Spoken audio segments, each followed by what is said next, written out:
நிகரற்ற அன்புடையவனுமாகிய எல்லாம் வல்ல இறைவனின் திருப்பெயரால் ஆரம்பம் செய்கிறோம். புகழ் அனைத்தும் இறைவனுக்கே உரியது. அவன் அருளாளன், அன்புடையோன், தீர்ப்பு நாளில் அவன் நீதிபதி. இறைவா, நாங்கள் உன்னையே வணங்குகிறோம், உன்னிடமே நல்லுதவி தேடுகிறோம். நீ எங்களுக்கு நேரான பாதையை காட்டி அருள் புரிவாயாக. சிஸ்மா இன்கார்பரேஷன் நடத்தக்கூடிய இந்த உடல் நலன் சார்ந்த கருத்தரங்கிற்கு, மெடிக்கல் செமினாருக்கு வருகை தந்திருக்கும் உங்கள் அத்துணை பேரையும் சிஸ்மா சார்பாக முதற்கண் வருக வருக என வரவேற்கிறோம். சிஸ்மா சார்பாக உடல் நலன் சார்ந்த ஒரு நிகழ்ச்சியை நடத்த வேண்டும், சமூகத்திடையே உடல் நலன் சார்ந்த ஒரு விழிப்புணர்வை ஏற்படுத்த வேண்டும் என்பது எங்களுடைய நீண்ட நாளைய கனவு. பிள்ளைகளுக்காக பல நிகழ்ச்சிகளை நடத்துகிறோம், அவர்களுடைய முன்னேற்றத்திற்காக பல போட்டிகளை நடத்துகிறோம். அங்கொன்றும் இங்கொன்றுமாக ஈத் சம்பந்தப்பட்ட நம்முடைய ஒன்று கூடலை நடத்துகிறோம். அதோடு மட்டும் நம்மை சுருக்கிக் கொள்ளாமல் முழு சமுதாயமும் பயன்படக்கூடிய வகையில் ஏதாவது ஒரு பொது நிகழ்ச்சியை நடத்த வேண்டும், இரத்த தான முகாம்களை நடத்த வேண்டும் என்கிற அடிப்படையில் இந்த வருடம் இறைவனுடைய உதவியால் இரத்த தான முகாமை மிகவும் வெற்றிகரமாக நடத்தி முடித்தோம். அதன் தொடர்ச்சியாக நாங்கள் மாதம் சிஸ்மாவுடைய பிளானிங் கமிட்டி சந்தித்து பேசுகிற போது அடுத்ததாக என்ன செய்யலாம் என்று ஒரு யோசனை எழுந்தபோது பலரும் பல யோசனை சொன்னார்கள். அதில் ஒன்றாக மெடிக்கல் செமினார் நடத்தலாம், உடல் நலன் சார்ந்த ஒரு விழிப்புணர்வை நடத்தலாம் என்று யோசித்த போது, சரி, வெறுமனே செமினார் மட்டும் நடத்தினால் போதுமா? மக்களை நாம் எந்த அளவுக்கு இன்வால்வ்டாக செய்து அவர்களையும் உட்கொண்டு வந்து மிகவும் ஈடுபாட்டோடு செய்ய வேண்டுமே என்கிற ஒரு யோசனை எழுந்தபோதுதான் நடம்பர் என்கிற அந்த ஒரு அற்புதமான ஒரு நிகழ்வு சிந்தையில் உதித்தது. இருப்பதோ மாதம் நவம்பர், நாம் செய்ய போகிற செயல் நடக்கப் போகிறோம், இரண்டையும் இணைத்தால் நடம்பர். இப்படி உதித்ததுதான் இந்த நடம்பர் ஐடியா. நம்ப மாட்டீர்கள், மிகுந்த வரவேற்பு சமுதாயத்திடையே நமக்கு கிடைத்தது. பெண்களிலிருந்து 20 பேரும், ஆண்கள் பகுதியிலிருந்து 34 பேரும் கிட்டத்தட்ட 6 மில்லியன் ஸ்டெப்ஸ் கடந்த 15 நாட்களில் நடந்திருக்கிறார்கள். மிகப்பெரிய சாதனை. உங்களுடைய ஒத்துழைப்புக்கு சிஸ்மா சார்பாக என்னுடைய மனமார்ந்த நன்றியை தெரிவித்துக் கொள்கிறேன். நம்முடைய நிகழ்ச்சி குறிப்பிட்ட நேரத்தில் துவங்க எல்லா வகையான ஆயத்த ஏற்பாடுகளையும் செய்திருந்தோம். தவிர்க்க முடியாத சில காரணங்களுக்காக சில நிமிடங்கள் தாமதமாக துவங்குகிறது. இன்னும் ஒரு மருத்துவர் இங்கே வருகை தர இருக்கிறார், அவருக்காகவும் நாம் காத்திருக்க வேண்டி இருக்கிறது. இருந்தாலும் நம்முடைய நிகழ்ச்சியை தொடங்கலாம் என்கிற அடிப்படையில் இங்கு வருகை தந்திருக்கக்கூடிய நம்முடைய சிறப்பு விருந்தினர்கள் ஒவ்வொருவரையும் பேர் சொல்லி அழைக்கும் போது அவர்கள் குறித்த அறிமுகத்தை நிகழ்த்தியிருக்கிறோம். இருந்தாலும் பொதுவாக அனைத்து சிறப்பு விருந்தினர்களையும் வருக வருக என சிஸ்மா சார்பாக வரவேற்கிறோம். மேலும் இந்த நிகழ்ச்சி வெற்றிகரமாக நடைபெறுவதற்கு எங்களுக்கு எல்லா வகையிலும் ஊக்கமளித்த எங்களுடைய வாலண்டியர்ஸ், இங்கு வருகை தந்திருக்கக்கூடிய பெரியவர்கள், பெற்றோர்கள், தாய்மார்கள், சகோதரிகள் அத்தனை பேரையும் வருக வருக என வரவேற்று என்னுடைய வரவேற்புரையை நிறைவு செய்கிறேன். முதலாவது நிகழ்வாக நான் முதல் சிறப்பு பேச்சாளரை இங்கு அழைக்கப் போகிறேன். அவருடைய பெயர் மருத்துவர் ரைஸ் இஸ்மாயில் அவர்கள். நமக்கு நன்கு அறிமுகமான மருத்துவர், நன்கு பரிச்சயப்பட்ட முகம், எல்லோருக்கும் நன்கு நம்முள் ஒருவராக இருந்து செயல்படக்கூடியவர். என்றாலும் சின்ன ஒரு அறிமுகம் செய்ய வேண்டும். அவருடைய சொந்த ஊர் தமிழ்நாட்டிலே காயல்பட்டினம், அங்கிருந்து அவர்கள் வருகிறார்கள். அவர்கள் திருநெல்வேலி மருத்துவக் கல்லூரியிலே தன்னுடைய மருத்துவ படிப்பை முடித்துவிட்டு அடுத்ததாக மருத்துவ மேல் படிப்புக்கு மதுரை மருத்துவக் கல்லூரியிலே படித்து அங்கு 2 வருட பட்டய படிப்பை முடித்திருக்கிறார்கள். பிறகு அங்கே பணி செய்துவிட்டு அதன் பின்பு பாண்டிச்சேரியிலே பணி செய்துவிட்டு அதற்கு பின்பாக UK சென்று 3 வருடங்கள் பணி செய்துவிட்டு அடுத்ததாக ஆஸ்திரேலியாவிலே இப்பொழுது தன்னுடைய பணியை சிறந்த முறையில் மனோதத்துவ துறையிலே தன்னுடைய பணியை சிறந்த முறையில் செய்து வந்து கொண்டிருக்கிறார்கள். இங்கே ஃபெலோஷிப் இன் சைக்காட்ரி என்று சொல்லக்கூடிய அந்த ஃபெலோஷிப்பையும் முடித்து மிகவும் வெற்றிகரமாக பல்வேறு மனநல சம்பந்தப்பட்ட சிரமங்களை கஷ்டங்களை மக்களுக்கு போக்கும் வகையாக சிறந்த மருத்துவ பணி செய்து கொண்டிருக்கிறார்கள். அவர்கள் இலக்கியத்துறையிலும் ஆர்வம் மிக்கவர்கள். அவர்கள் அகக்கண்ணாடி என்கிற புத்தகத்தை இங்கே வெளியிட்டு இருக்கிறார்கள். மனோதத்துவம் சார்ந்த அந்த புத்தகம் எல்லோரும் படிக்க வேண்டும். நான் ஆஸ்திரேலியா வந்த பிறகு என்னுடைய இலக்கிய பங்கேற்பு அவர்களுடைய புத்தகம் குறித்த அறிமுக நிகழ்ச்சி. அதில்தான் நான் முதலில் பங்கேற்றேன். அந்த வகையில் அவர்களுக்கு நான் கடமைப்பட்டிருக்கிறேன். அவர்களை வருக வருக என வரவேற்று தங்களுடைய பேச்சை துவங்குமாறு அன்போடு அழைக்கிறேன்.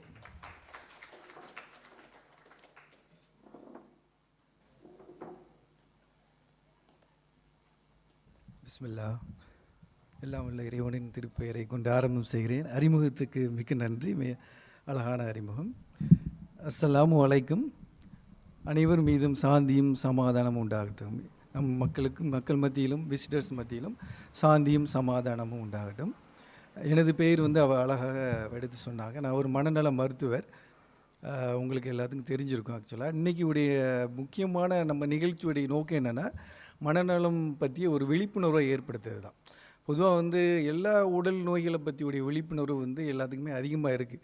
ஆனால் மனநலத்துடைய விழிப்புணர்வு கொஞ்சம் கம்மியாக தான் இருக்குது ஆக்சுவலாக.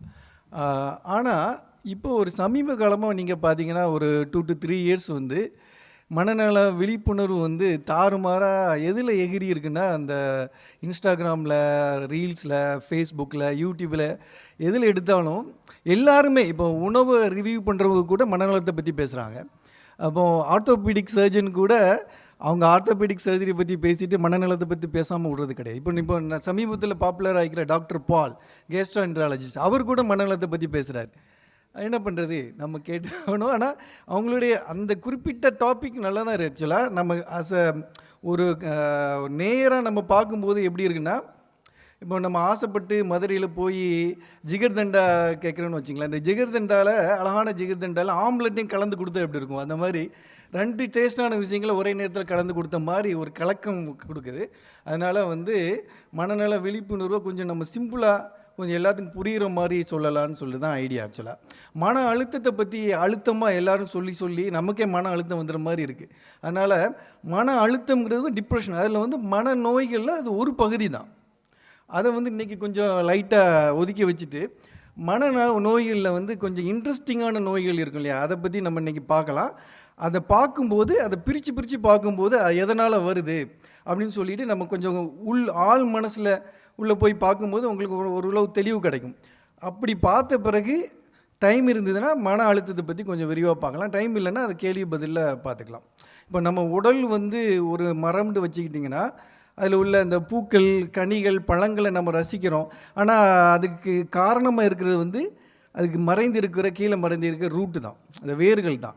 அந்த வேர்களை நம்ம கவனிக்காமல் இருந்துட்டோன்னா பூக்களையும் அந்த கனிகளையும் அந்த மலர்களையும் நம்ம ரசிக்க முடியும். அதே மாதிரி தான் மனம் நலம்ங்கிறது மறைந்திருக்கு. அதை நம்ம மறந்துடக்கூடாது. மறைந்திருந்தாலும் மறந்துடக்கூடாது. ஒழுங்காக கவனிச்சுட்டா தான் நம்ம உடலும் உள்ளமும் ஒன்றா இருக்கும், நல்லா இருக்கும். அப்படிங்கிறத நான் சொல்லிவிட்டு ஸ்டார்ட் பண்ணுறேன். இன்றைக்கி நான் என்ன பண்ண போகிறேன்னா, ஆக்சுவலாக 4 ஒரு சினாரியோஸ் நான் சொல்கிறேன் தனித்தனியாக. அந்த 4 சினேரியோ நான் சொல்லுவேன் உங்களுக்கு. 4 தனித்தனியாக பேஷண்ட்ஸு, உண்மையான பேஷண்ட்ஸ் கிடையாது, கற்பனை தான். ஆனால் இந்த மாதிரி பேஷண்ட்ஸ் நம்ம வாழ்க்கையில் வந்திருக்கிறாங்க நிறைய. அது சொல்லிவிட்டு உங்ககிட்டயே டயக்னோசிஸ் கேட்பேன். நீங்கள் உங்களுக்கு அந்த ஏபிசிடி இந்த டயக்னோசிஸ் சொல்லுங்கள். ஒரு கொஞ்சம் உங்களுக்கு இன்ட்ராக்ஷனாக இருக்கும். அப்புறமா நான் ஆக்சுவல் டயக்னோசிஸை சொல்லி அதை பற்றி அப்படி ஒரு 4 பேஷண்ட்ஸ் பார்ப்போம். அதுக்கப்புறம் கொஞ்சம் விரிவாக போகலாம். அதாவது ஃபஸ்ட்டு பேஷண்ட் ஆக்சுவலாக இவங்க ஒரு நடுத்தர வயது பெண்மணின்னு வச்சுக்கோங்களேன். இவங்க தனியாக இருக்கிறாங்க. இவங்களுக்கு ஒரு சிறு வயதில் ஒரு குழந்தை இருக்குது, 10 வயதுன்னு வச்சுக்கோங்க. இவங்க கணவனை பிரிஞ்சு இருக்கிறாங்க, செப்பரேட் ஆகி. இவங்க ஒரு தனிமையாக இருக்கிறாங்கன்னு வச்சுக்கோங்க. ஆனால் அடிக்கடி இப்போ சமீப காலமாக ஒரு 2 வருடங்களாக வயிறு வலிக்குதுன்னு சொல்லிட்டு எமர்ஜென்சி டிபார்ட்மெண்ட்டுக்கு அடிக்கடி போகிறாங்க. வயிறு வலிக்குதுன்னு சொல்லி போகும்போது உண்மையான வலி தான் அவங்களுக்கு. ஆக்சுவலாக அங்கே போனால் எந்த இன்வெஸ்டிகேஷனுமே வந்து நெகட்டிவாக இருக்குது. எண்டோஸ்கோப்பி எடுக்கிறாங்க, கொலனோஸ்கோப்பி எடுக்கிறாங்க, சினிமோஸ்கோப்பி, எதுலேயுமே நெகட்டிவ் தான். ஸோ இந்த அளவுக்கு நெகட்டிவ் ஆனால் என்ன பண்ணுவாங்கன்னா, பொதுவாக இப்போதைக்கு அதிகமாக பண்ணுறது கிடையாது. ஆனால் அந்த காலத்தில் எம்ஆர்ஐ சிடி ஸ்கேன் எடுத்த பிறகும் ஓப்பன் பண்ணி பார்ப்பாங்க அப்டமனை. எக்ஸ்ப்ளோட்ரி லேப்ரோட்டமின்னு சொல்லுவாங்க. அது வந்து அதாவது அப்டமினல் பெயின் வந்து இருந்துக்கிட்டே இருக்குது, எதுவுமே நம்ம எம்ஆர்ஐயில் எதுலேயுமே தெரியலன்னு அந்த அளவுக்கு ஓப்பன் பண்ணி பார்த்துட்டு அதுலேயும் வந்து காரணத்தை கண்டுபிடிக்க முடியல. அப்போ க்ளோஸ் பண்ணிடுறாங்க. க்ளோஸ் பண்ணி போஸ்ட் சர்ஜிக்கல் வார்டில் இந்த லேடி இருக்கிறாங்க. ஃபஸ்ட்டு அந்த சர்ஜன் வந்து போஸ்ட் சர்ஜிக்கல் வார்டில் கவனிக்கிறார். என்னடா வரும்போது வழியில் வந்தாங்க, இப்போ போஸ்ட் சர்ஜரி அதாவது சர்ஜரிக்கு அப்புறம் வந்து ஆள் பார்க்குறது ரொம்ப ரிலாக்ஸ்டாக இருக்கிறாங்களே அப்படின்னு சொல்லிட்டு அவருக்கு தோணுது. இருந்தாலும் கிளிக் ஆகலை. சரி ஓகே அப்படின்னு சொல்லிட்டு வீட்டுக்கு அனுப்புகிறாரு. ஆனால் அந்த பெண்மணிக்கு வந்து திருப்பியும் வயிற்று வலி, அப்புறம் உடலில் எங்கெல்லாம் வலி ஏற்பட முடியுமோ அவ்வளோ இடத்துலையும் வலி ஏற்பட்டு ஒரு 2 வருடங்களில் வந்து 4-5 சர்ஜரி, அதை முதுகு வலி, தோல் வலி அப்படின்னு சொல்லி சர்ஜரி ஆயிடுது. ஆனால் கடைசி சர்ஜன் வந்து திருப்பியும் கவனிக்கிறாரு. சர்ஜரிக்கு அப்புறம் மட்டும் ரிலாக்ஸ்டாக இருக்கிறாங்கன்னு சொல்லிட்டு அவருக்கு மட்டும் ஒரு பொறி தட்டுது. மனநல மருத்துவரை வந்து பார்க்க சொல்கிறார். மனநல மருத்துவர் வந்து பார்க்கும்போது அந்த பெண்மணி கிட்ட 2 விஷயங்களை நோட் பண்ணுறாரு. ஒன்று வந்து அந்த பெண்மணி வந்து ஒவ்வொரு சர்ஜரி முடிஞ்சவொடனையும் ஹாஸ்பிட்டலில் வந்து ரிலாக்ஸாக இருக்கிறாங்க. நர்ஸ்டையும் டாக்டர்ஸ்டையும் வந்து ரொம்ப சிரித்து பேசுகிறாங்க, ரிலாக்ஸ்டாக பேசுகிறாங்க. வீட்டில் வந்து சோகமாக இருக்கிறாங்க. அப்புறமா வந்து அவங்களுடைய ஹிஸ்ட்ரி எடுத்து பார்த்தோன்னா அவங்களுக்கு வந்து தனிமை, டிப்ரெஷன் இருக்க வாய்ப்பு இருக்குது அப்படிங்கிறது தெரிஞ்சுது. ஆனால் அது வந்து டிப்ரெஷன்ற டயக்னோசிஸாக வருமா இல்லாட்ட வேறு டயக்னோசிஸாக வருமானு சொல்லிட்டு நம்ம பார்க்கலாம். இந்த டயக்னோசிஸில் எதாக இருக்குன்னு நீங்கள் நினைக்கிறீங்க?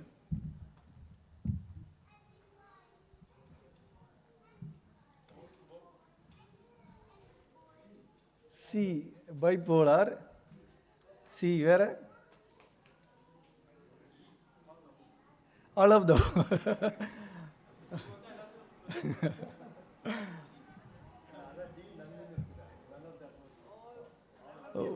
நன் ஆஃப் த அபோவ் நிறைய பேர் நினைப்பாங்க. ஆக்சுவலாக இது வந்து ஏன்னா ஒரு ஆபீஸாக ஒரு பிரச்சனை இருக்குது அவங்களுக்கு. அவங்க வந்து சர்ஜரி இவ்வளோ சர்ஜரி நடந்தாலும் இப்போ நமக்கு வந்து ஒரு சர்ஜரி நடந்த சர்ஜரியில் டாக்டர் சொல்கிறாரு ஒன்றுமே கண்டுபிடிக்க முடியலன்னா நம்ம வந்து கஷ்டத்தில் இருப்போம். டிப்ரெஷன் இருக்கிறவங்க இன்னும் டிப்ரெஸ் ஆவாங்க, என்னடா கண்டுபிடிக்க முடியலன்னு. பைப்போலாக இருக்கக்கூடிய வாய்ப்பே இல்லை அவங்களுக்கு, அதுக்குடைய இது இல்லை அவங்களுக்கு, அந்த எபிசோட்ஸ் இல்லை, டிப்ரெஷனும் இல்லையே, ஆங்ஸைட்டியும் இல்லை, அவங்க ரிலாக்ஸ்டாக தான் இருக்கிறாங்க. ஆனால் ஏதோ ஒன்று இருக்குது. அந்த சிண்ட்ரோமுக்கு பேர் முன்ஹாஷன் சிண்ட்ரோம்னு சொல்லுவாங்க. அந்த முன்ஹாஷன் சிண்ட்ரோம்னா என்னென்னா ஆக்சுவலாக வந்து அவங்க வந்து அவங்க சிறு வயசில் அவங்க இருக்கும்போது அவங்களுக்கு அன்பு வெற்றிடம் ஏற்பட்டிருக்கும். அதுதான் முக்கிய காரணம். அன்பு வெற்றிடம் வந்து ஏற்பட அது அவங்க அடல்ட் ஆகும்போது அதோடைய வெளிப்பாடு வந்து வித்தியாசமாக இருக்கும். எல்லாத்துக்கும் இப்படி நடக்குன்னு சொல்ல முடியாது. அவங்களுடைய ஜீன் வளர்ந்த விதம், இப்போ இருக்கிற சூழ்நிலை எல்லாத்தையும் சேர்த்து வித்தியாசமான ஒரு விஷயத்தில் இந்த முன்ஹாஷன் சிண்ட்ரோம் ஏற்படலாம். இவங்களுக்கு வந்து ஹாஸ்பிட்டலில் உள்ள அந்த நர்ஸ்களுடைய கேரும் டாக்டர்ஸுடைய கேர், மொத்தத்தில் அந்த ஹாஸ்பிட்டலுடைய கேர் வந்து ஒரு ஏஞ்சல் மாதிரி. இது மற்ற விஷயத்தில் இவங்களுக்கு ஆறுதல் கிடைக்காதுன்னா அவங்களுக்கு தெரியாது. அவங்களுக்கு தெரிஞ்ச ஒரே விஷயம் இதுதான். இது தெரிஞ்சு பண்ணுறாங்களா? இல்லை, சப்கான்ஷியஸாக பண்ணுறாங்க. இது ஒரு புரிஞ்சுக்கிறது கொஞ்சம் கஷ்டம். ஆனால் நான் உங்களுக்கு உதாரணமாக சொல்கிறேன். இன்னொரு ரீசன் நான் இதை சொல்கிறது காரணம், எப்படி வந்து நம்ம குழந்தை பிறந்த அடுத்த நொடியிலேருந்து 16 வயது வரைக்கும் நடக்கக்கூடிய எல்லா விஷயமும் முக்கியம். அந்த நடக்கக்கூடிய எல்லா விஷயமும் ஒரு மனிதனுடைய அடல்ட்ஹுட்டை டிசைட் பண்ணுது. அதாவது ஒரு அன்பு கிடைக்கணும், கண்டிப்பாகவும் இருக்கணும். ஆனால் அன்பும் கண்டிப்பும் கரெக்டான அந்த பேலன்ஸில் இருக்கணும். கண்டிப்பு மட்டும் இருந்துட்டு அன்பு இல்லைன்னாலும் பிரச்சனை தான். ரெண்டுமே இல்லாதவங்களுக்கு ரொம்ப பிரச்சனை. அது அந்த மாதிரி ஆட்களுக்கு வந்து ரெண்டுமே இருந்திருக்காது. கண்டிப்புங்கிறது வந்து ஒரு தாய்மை சம்மந்தப்பட்டது தான். ஆனால் ரெண்டுமே கிடைக்காதவங்க வந்து இந்த மாதிரி ஆறுதலுக்காக வேண்டி ஏங்குவாங்க. ஸோ அந்த மாதிரி இதில் இன்னொரு வித்தியாசமான இது வந்து ஒரு கொஞ்சம் கொடுமையான ஒரு சிண்ட்ரோம் வந்து முன்ஹாஷன் பை ப்ராக்சி. அது வந்து என்னென்னா அது ரொம்ப ரேர் தான். அது வந்து என்னென்னா அவங்களுக்கு குழந்தை இருக்குதுன்னு சொன்னல, அவங்களுக்கு இந்த இதை நோயை ஏற்படுத்தாமல் குழந்தைக்கு இவங்களே நோயை ஏற்படுத்துவாங்க. உதாரணமாக ரொம்ப ரேர் கேசஸ் வந்து என்னென்னா இன்சுலின் வீட்டில் இருந்ததுன்னா அதை லைட்டாக இன்சுலினை குழந்தைக்கு செலுத்தி டக்குன்னு ஹைப்போகிளைசிமியா வந்தோடனே ஹாஸ்பிட்டல் கூட்டிகிட்டு போய் ஹாஸ்பிட்டலில் அவங்க பார்த்து அந்த கேர் எடுக்கிறதுல அதில் ஆறுதல் அடைவாங்க. ஆனால் இவங்க கொடுமையான தாயின்னு கேட்டேன்னா இல்லை. ஆக்சுவலாக அவங்களுடைய மனம் வந்து வேறு மாதிரி ஒர்க் பண்ணுது ஆக்சுவலாக. அதே மாதிரி லைட்டாக அவங்க அந்த குழந்தைக்கு தீக்காயம் ஏதாச்சும் ஏற்படுத்தி ஹாஸ்பிட்டல் கூட்டிகிட்டு போகிறது இது வந்து ரேரு தான். இது வந்து சில நர்சஸ் வந்து ட்ரையாஜில் இருக்கிற நர்சஸ் வந்து கரெக்டாக கண்டுபிடிச்சி கம்ப்ளைண்ட் பண்ணுவாங்க. இந்த காயங்கள் வந்து பழசாகவும் இருக்குது, அந்த காயம் எல்லாம் புதுசாக இருக்குது, இது என்னடா இந்த காயம் வந்து பழசு, எப்படி ஒரே குழந்தைக்கு நிறைய காயம் வந்துக்கிட்டே இருக்குன்னு சொல்லிட்டு சந்தேகப்படுவாங்க. அதுதான் முன்னாஷன் பை ப்ராக்சின்னு சொல்கிறேன். நெக்ஸ்ட். அப்போ அடுத்த கேஸ் வந்து ஆக்சுவலாக நெக்ஸ்ட் ஓகே, இது வந்து ஒரு நடுத்தர வயது இஸ்லாமிய ஒரு ஆண், ரொம்ப ரொம்ப பயபக்தி உள்ள, உண்மையான பக்தி உள்ள ஒரு ஆண் வச்சிங்களேன். அவருக்கு ஆனால் வந்து நார்மல் லைஃப், பிஸ்னஸ் போகுது, குடும்பம், குழந்தைகள்லாம் இருக்குது. ஒரு ஒரு சின்ன சிறு பதட்டம் அவர்கிட்ட எப்போவுமே இருந்துக்கிட்டே இருக்கும். ஆனால் அது நோய் அளவுக்கு இல்லை, அந்த பதட்டங்கிறது நோய் அளவுக்கு கிடையாது. பதட்டமான ஆள் இப்போ நிறைய பேர் நம்ம எல்லாத்துக்குமே வந்து normal life, no one is perfect in this world, அந்த மாதிரி ஒரு பதட்டம் லைட்டாக. ஆனால் சமீப காலமாக எப்போவெல்லாம் குரானை வந்து ஓதுறதுக்காக வேண்டி ஓப்பன் பண்ணுறாரோ, இந்த ஓப்பன் பண்ணும்போது அவர் மனசில் வந்து ஒரு கெட்ட வார்த்தை வருது. இது வந்து அவுது பில்லாஹி மினஷ் ஷைத்தான், அதாவது ஷாத்தானை விட்டு என்னை விலக்கி விடு அப்படின்னு சொல்லி இறைவன்ட்ட கேட்டாலும் நிற்கலை. திருப்பி அவருக்கு அந்த வார்த்தைகள் வருது, பல வார்த்தைகள். குரானை ஓதும்போது மட்டும்தான் அவருக்கு மன கஷ்டம். ஏன்னா அவர் ஏற்கனவே பயபக்தி உள்ள ஆள், மன கஷ்டமாக இருக்குது, ரொம்ப மன வருத்தப்படுறாரு, யார்கிட்டையுமே ஷேர் பண்ண முடியல. ஆனால் வந்து ரொம்ப அவருடைய வாழ்க்கையும் ஒரு நிம்மதியும் அந்த வெல்பீயிங்கை பாதிக்கும் போது தான் என்ன பண்ணுறாருன்னா, சரி நமக்கு வந்து ஏதோ இருக்குது போல் அப்படின்னு சொல்லிட்டு நாடுறாரு உதவியை. அப்போ அவருக்கு வந்து என்ன நோயாக இருக்குன்னு சொல்லிட்டு நீங்கள் நினைக்கிறீங்க? நெக்ஸ்ட் ஷைத்தானுடைய வேலையா? ஜஸ்ட் ஷைத்தானுடைய வேலை. ஆங்ஸைட்டி, ஸ்கிசோஃப்ரினியா, மனம் பிதற்றல், அதாவது மனப்பிறழ்வு நோய், ஓசிடி, அப்சசிவ் கம்பல்சிவ் டிஸார்டரா, டிப்ரெஷனா? ஓசிடி தான் ஆக்சுவலாக. ஏன்னா இது வந்து கரெக்டாக கண்டுபிடி. ஏன்னா ஓசிடின்னா பொதுவாக வந்து நம்ம எல்லாருமே நினைப்போம் ஆக்சுவலாக கையை திருப்பி கழுவுறது, 10 தடவை கழுவுறது, அப்புறம் ஒரு கபோர்டில் எல்லாத்தையும் ஆர்டர் பண்ணி வைக்கிறது. வீட்டில் மற்றவங்க ஆர்டராக வைக்கலைன்னா அவங்க வந்து வீட்டில் மற்றவங்களை கடிச்சிக்குவாங்க, அந்தளவுக்கு ஓசிடியாக இருக்கிறது. அப்புறம் கார் கதவை 10 தடவை 15 தடவை வந்து செக் பண்ணுறது, பூட்டிட்டோமான்னு. அப்புறம் வந்து அவனை வந்து செக் பண்ணுறது, பூட்டிட்டோமா இல்லையா அப்படின்ட்டு வீட்டில் உள்ள கதவுகளை செக் பண்ணுறது. இந்த மாதிரி விஷயங்களை பண்ணுறது தான் ஓசிடின்னு நினைப்போம். ஆனால் தாட்ஸு வந்து வருவதும் ஓசிடி தான். இது இந்த ஸ்லைடை நான் போட்டேன்னா ஆக்சுவலாக இது வந்து ஓசிடி தான் சொல்லிட்டு தெரியாது. இது நம்ம வந்து ஷைத்தானுடைய வேலை. ஆக்சுவலாக இது வந்து ஷைத்தானுடைய வேலை தான், இஸ்லாமிய கூற்றுப்படி. ஆனால் ட்ரீட்மெண்ட் எடுக்கக்கூடிய ஒரு நோய். அதனால் ஓசிடி இது வந்து சாதாரணமாக ஷைத்தானுடைய வேலை அப்படின்னு சொல்லிட்டு நம்ம ஒதுக்கி போக முடியாது. அதுக்கு ட்ரீட்மெண்ட் எடுத்த பிறகு அவருக்கு நல்ல நிம்மதியாக ஆகிட்டு ஆக்சுவலாக. அப்போ ஓசிடி அப்படிங்கிறது வந்து என்னென்னா ஆங்ஸைட்டியுடைய அதே அந்த குரூப்பில் வரக்கூடிய ஒரு நோய் தான். எப்படி ஃபோபியாலாம் சொல்கிறோம் இல்லையா, ஒருத்தருக்கு வந்து அக்ரோஃபோபியானா வந்து பயங்கர உயரமான இடத்துல போக முடியாது, கிளஸ்ட்ரோஃபோபியானா அந்த க்ளோஸ் பண்ணி இருக்கிற இடத்துல, இந்த மாதிரி ஃபோபியாக்களும் ஆங்ஸைட்டியில் தான் வரும். அதே மாதிரி ஓசிடியும் ஆங்ஸைட்டி டிஸார்டர் தான் வரும். இந்த ஓசிடி அப்படிங்கிறத புரியறதுக்கு வந்து ரொம்ப நிறைய பேர் ஜிபிலாம் கஷ்டப்பட்டாங்க ஆக்சுவலாக. அவர் என்ன பண்ணுறதுன்னு தெரியாமல் குரான் ஓத வேணான்னு சொல்லி ஒரு ஜிபி சொன்னாங்க. அவரால் இருக்க முடியாது இல்லையா, அவர் இவ்வளோ இபாதத்தான ஆள். ஸோ அந்த மாதிரி விஷயங்களை வந்து அறியாமல் இருக்க வந்து தெரிஞ்சுக்கிறது நல்லதுங்கிறதுக்காக இந்த சொல்லிட்டு. நெக்ஸ்ட்டு ஓகே, இவர் வந்து ஒரு ஆண் தான். இவருக்கு வந்து ஒரு 30-35 வயசு இருக்குதுன்னு வச்சிங்களேன். இவருக்கு வந்து கல்யாணம் ஆகி குழந்தை இல்லை, கல்யாணம் ஆகிருக்கு, வேலை பார்க்குறாரு. வேலை வந்து நல்ல கரெக்டாக வேலை, தான் வேலை உண்டு இருப்பார். அவருடைய பர்சனல் ஹைஜீன்லாம் கரெக்டாக தான் இருக்கும், ட்ரெஸ்லாம் கரெக்டாக மிடுக்காக போடுவார். ஆனால் ஃப்ரெண்ட்ஸ் கிடையாது, அவ்வளோ ஹாபீஸ் கிடையாது, பார்க்குறதுக்கு நார்மலாக தான் பேசுவார்.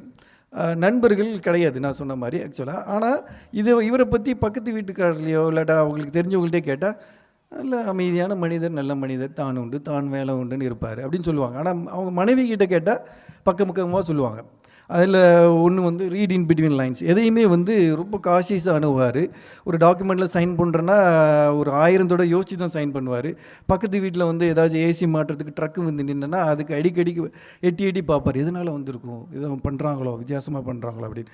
அதே மாதிரி சமீபத்தில் வந்த கோவிடு விஷயங்கள், வேக்சின் விஷயங்கள் கான்ட்ரவர்ஷியல் தான். ஆனால் வந்து இவரெல்லாம் அப்பட்டமாக நம்பிடுவார், கோவிடுங்கிறது உண்மை இல்லை, கோவிட் வேக்சின்லாம் வந்து நம்மளை வந்து உள்ளே போய் ஏதோ சிப்புலாம் அதில் கலந்துருக்கு, அந்த மாதிரி விஷயங்களை நம்பிடுவார் இந்த மாதிரி ஆட்கள். அதே மாதிரி கண்டுபிடிக்க முடியாது. நார்மலாக நம்ம பேசினா நார்மல் தான் அவர். ஆனால் அவங்க கூட வாழ்கிறவங்களுக்கு தான் அந்த விஷயம் தெரியும். இது என்னதான் இருக்கும் அப்படிங்கிறத நம்ம பார்க்கலாம். Next slide. எங்கே ஒரு ஜஸ்ட் கான்ஷியஸ் மேன் இதெல்லாம் ஒரு நோயா அப்படின்னு நினைக்கலாம். அது மனப்பிறழ்வு நோயா, டிப்ரெஷனா, ஆங்ஸைட்டியா, பர்சனாலிட்டி டிசார்டர். ஆமாம், இது பர்சனாலிட்டிஸ். அதில் paranoid personality disorder. Very good. ஸ்கீசோஃப்ரினியான்னு நிறைய பேர் நினைக்கலாம். ஆக்சுவலாக இப்போ ஸ்கீசோஃப்ரினியா நினைக்கிறதுக்கு காரணம் அந்த சந்தேகப்படுறது. ஆனால் ஸ்கீசோஃப்ரினியாவுக்கும் இதுக்கும் என்ன வித்தியாசம்னா, ஸ்கீசோஃப்ரினியா வந்து 100% ஷோர் ஆயிடுவாங்க. இப்போ இவர் கூட மனைவி வந்து வீட்டுக்கு கொஞ்சம் தாமதமாக வந்தாங்கன்னா மனைவியை போட்டு கேள்வியை கேட்டு தொலைச்சிடுவார். ஆனால் மனைவி தப்பு பண்ணுறாங்கன்னு சொல்லிட்டு கன்ஃபார்ம் பண்ண மாட்டார். அதுக்கு தான் ஸ்கிசோஃப்ரினியாவுக்கும் இவருக்கும் வித்தியாசம். இவர் கேள்வியில் தொலைப்பார், ஏன்னா இவர் மண்டையில் ஓடிட்டே இருக்கும். ஆனால் ஸ்கிசோஃப்ரினியாவில் கன்ஃபார்ம் பண்ணிடுவாங்க, நீ அப்படி தான் பண்ணுற. அதே மாதிரி பக்கத்து வீட்டுக்காரன் எனக்கு செய்வேனை வச்சுட்டான், எவ்வளோ நான் விலைக்கு சொன்னாலும் செய்வேனை வச்சுட்டான்னு சொல்லி 100% நம்பிடுவாங்க. நம்ம இது பண்ணவே முடியும், ரிமூவ் பண்ணவே முடியாது. அதுதான் ஸ்கிசோஃப்ரினியா. இப்போ பேரனாய்ட் பர்சனாலிட்டி டிசார்டர் ஏன் அதை நம்ம டிஸ்கஸ் பண்ணணும்னா, பொதுவாக வந்து மனநல விழிப்புணர்வு வந்து ஓரளவு இப்போ ஏற்பட்டிருக்கு. ஆனால் பர்சனாலிட்டி டிசார்டர்கள் பற்றி அவ்வளோ விழிப்புணர்வு ஏற்படலை. ஏன் பர்சனாலிட்டி டிசார்டர் பற்றி விழிப்புணர்வு வேணும்னா, பொதுவாக ரிலேஷன்ஷிப்பில் நடக்கக்கூடிய இந்த கிளாஷ் இருக்கு இல்லையா, அது வந்து பர்சனாலிட்டி டிசார்டர். அதை டைவர்ஸ் பண்ணக்கூடியவங்க ரெண்டு தம்பதிகள் வந்து டைவர்ஸ் பண்ணுறாங்கன்னா, பொதுவாக வந்து கவுன்சிலிங் பண்ணாமல் அவங்க டைவர்ஸ் பண்ணாங்கன்னா இதெல்லாம் தெரியாது. ஒருவேளை கவுன்சிலிங் பண்ணாங்கன்னா 2 பேருக்கும் வேறு பர்சனாலிட்டி இருக்கும். Men are from Mars, women are from Venus தான். 2 பேருமே வேறு இடத்துல பிறந்து வளர்ந்து எல்லாமே வேறு. ஆனால் பர்சனாலிட்டி டிஸார்டர் இருக்குதுனால ஒருத்தருக்கு வந்து இந்த பிரச்சனை இருக்குன்னா அதை தீர்க்க முடிஞ்சுதுன்னா தீர்க்க முயற்சி பண்ணலாம், தேவையில்லாத டைவர்ஸை தவிர்க்கலாம். அதனால் பர்சனாலிட்டி டிஸார்டரை பற்றியும் நமக்கு விழிப்புணர்வு தேவை தான்.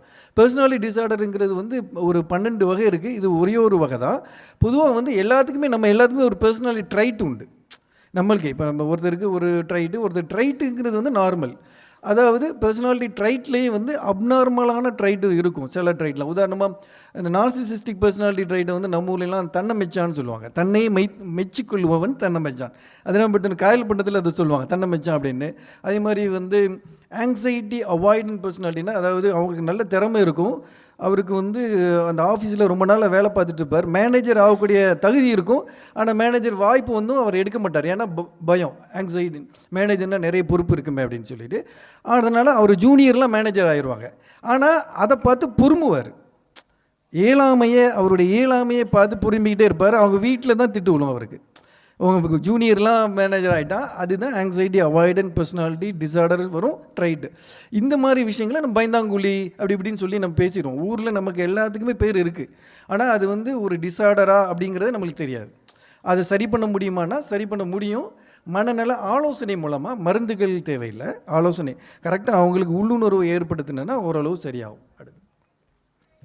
அப்புறமா இவங்க வந்து இந்தியாவில் ஒரு கிராமத்தில் இருக்கிற ஒரு லேடி. சமீபத்தில் தான் கல்யாணம் ஆகிருக்கு, ஒரு 25 வயசுன்னு வச்சிங்களேன். கல்யாணம் ஆகிருக்கு, கிராமத்தில் இருக்கிறாங்க. மாமியார் விஷயங்கள், நாத்தனார் விஷயங்கள்லாம் இருக்குது அஸ் யூஷுவல். அப்படி இருக்கும்போது இவங்க ஊரில் வந்து ஒரு மருத்துவர் இருக்கார். அந்த மருத்துவர்கிட்ட அடிக்கடி இவங்க வந்து ஒரே கேராக இருக்குது, எனக்கு குறுக்கு உளைச்சலாக இருக்குது, கை கால் உளைச்சலாக இருக்குது, அது பண்ணுது இது பண்ணுதுன்னு சொல்லிட்டு போகிறாங்க. அவர் உள்ள இருக்கிற test, blood test, urine test, எல்லா டெஸ்ட்டையும் பண்ணுறாரு. எல்லாமே நெகட்டிவாக இருக்குது. நம்ம ஊரில் உள்ள மருத்துவர்கள் வந்து என்ன பண்ணுவாங்கன்னா இன்வெஸ்டிகேஷன் பண்ணுவாங்க. நெகட்டிவாக இருந்தாலும் என்ன பண்ணுவாங்கன்னா சரின்னு சொல்லிட்டு விட்டமின்ஸ் எழுதி கொடுப்பாங்க.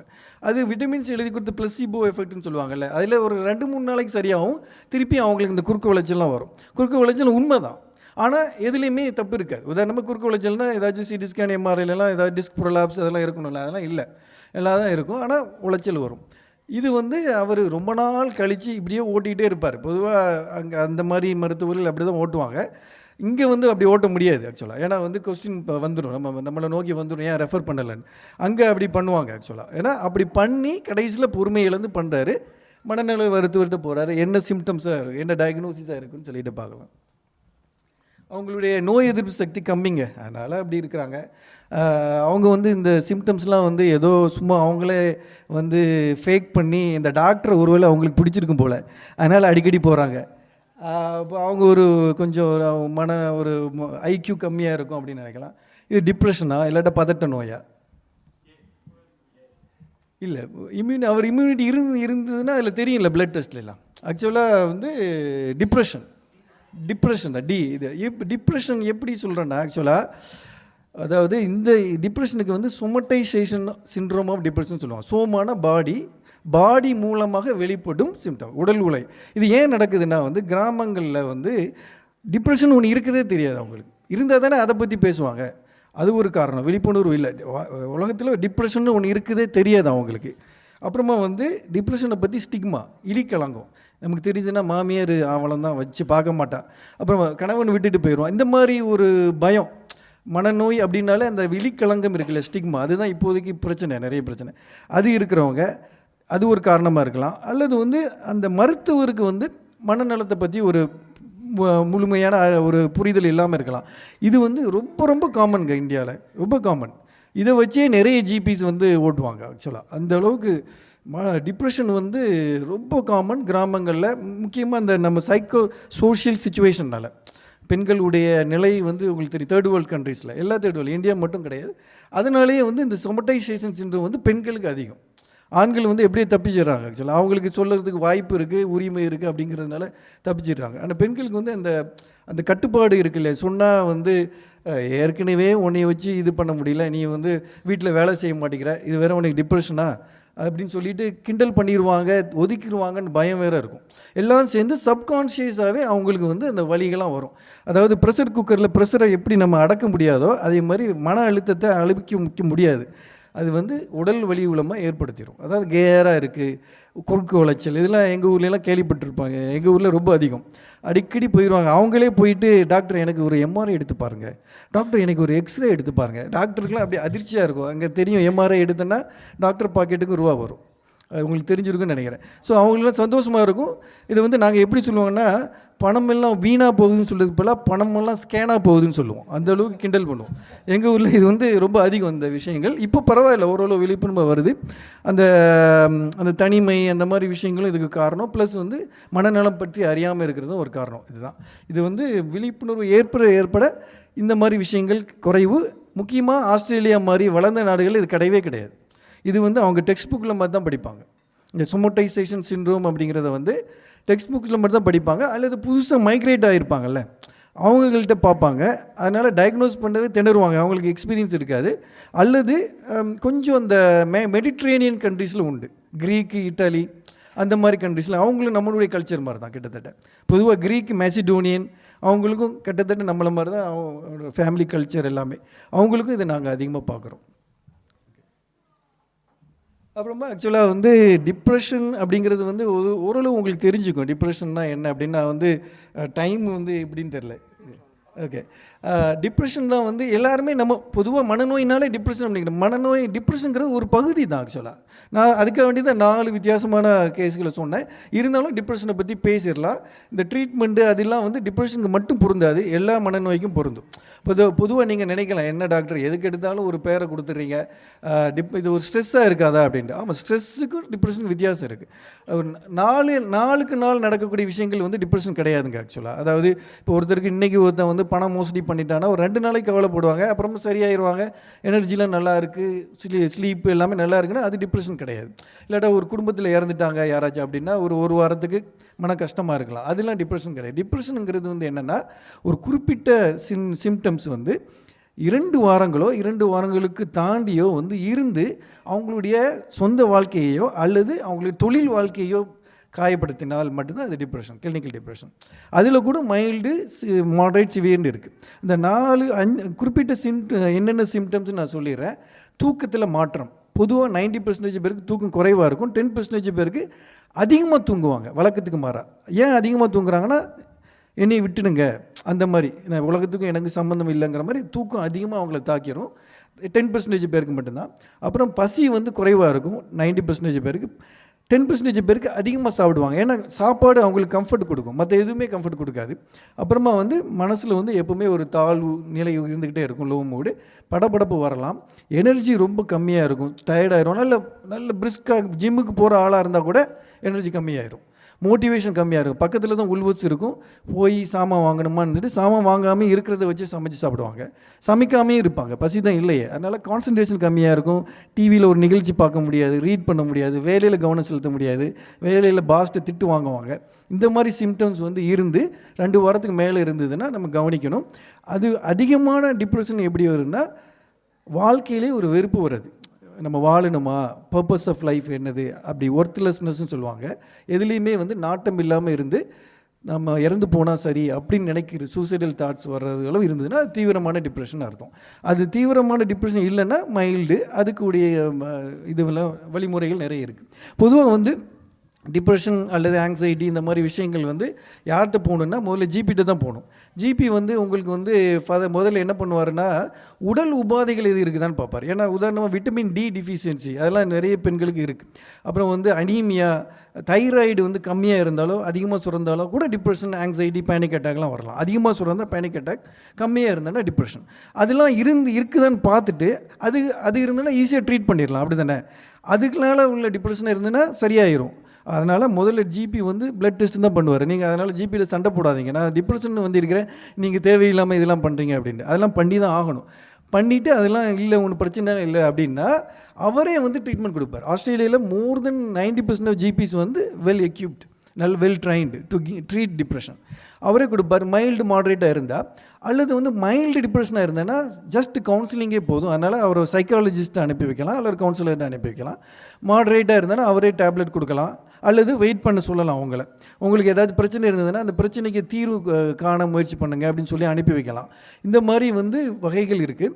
அதோடு மட்டும் இல்லாமல் அந்த டிப்ரெஷனோடு சேர்த்துட்டு பைப்போலார் கூடிய சிம்டம்ஸ் இருந்தாலோ, இருமுனை பிறழ்வு 2 மாறி வர அந்த விஷயங்களோ, இதெல்லாம் அதாவது ஸ்கீசோஃப்ரினியாவுடைய சிம்டம்ஸ் இருந்தாலோ, மனப்பிறழ்வு நோய் இருந்தாலோ, அல்லது ரொம்ப தீவிரமான டிப்ரெஷன் இருந்தாலோ சைக்காட்ரிஸ்ட்டை அனுப்பி வைப்பாங்க.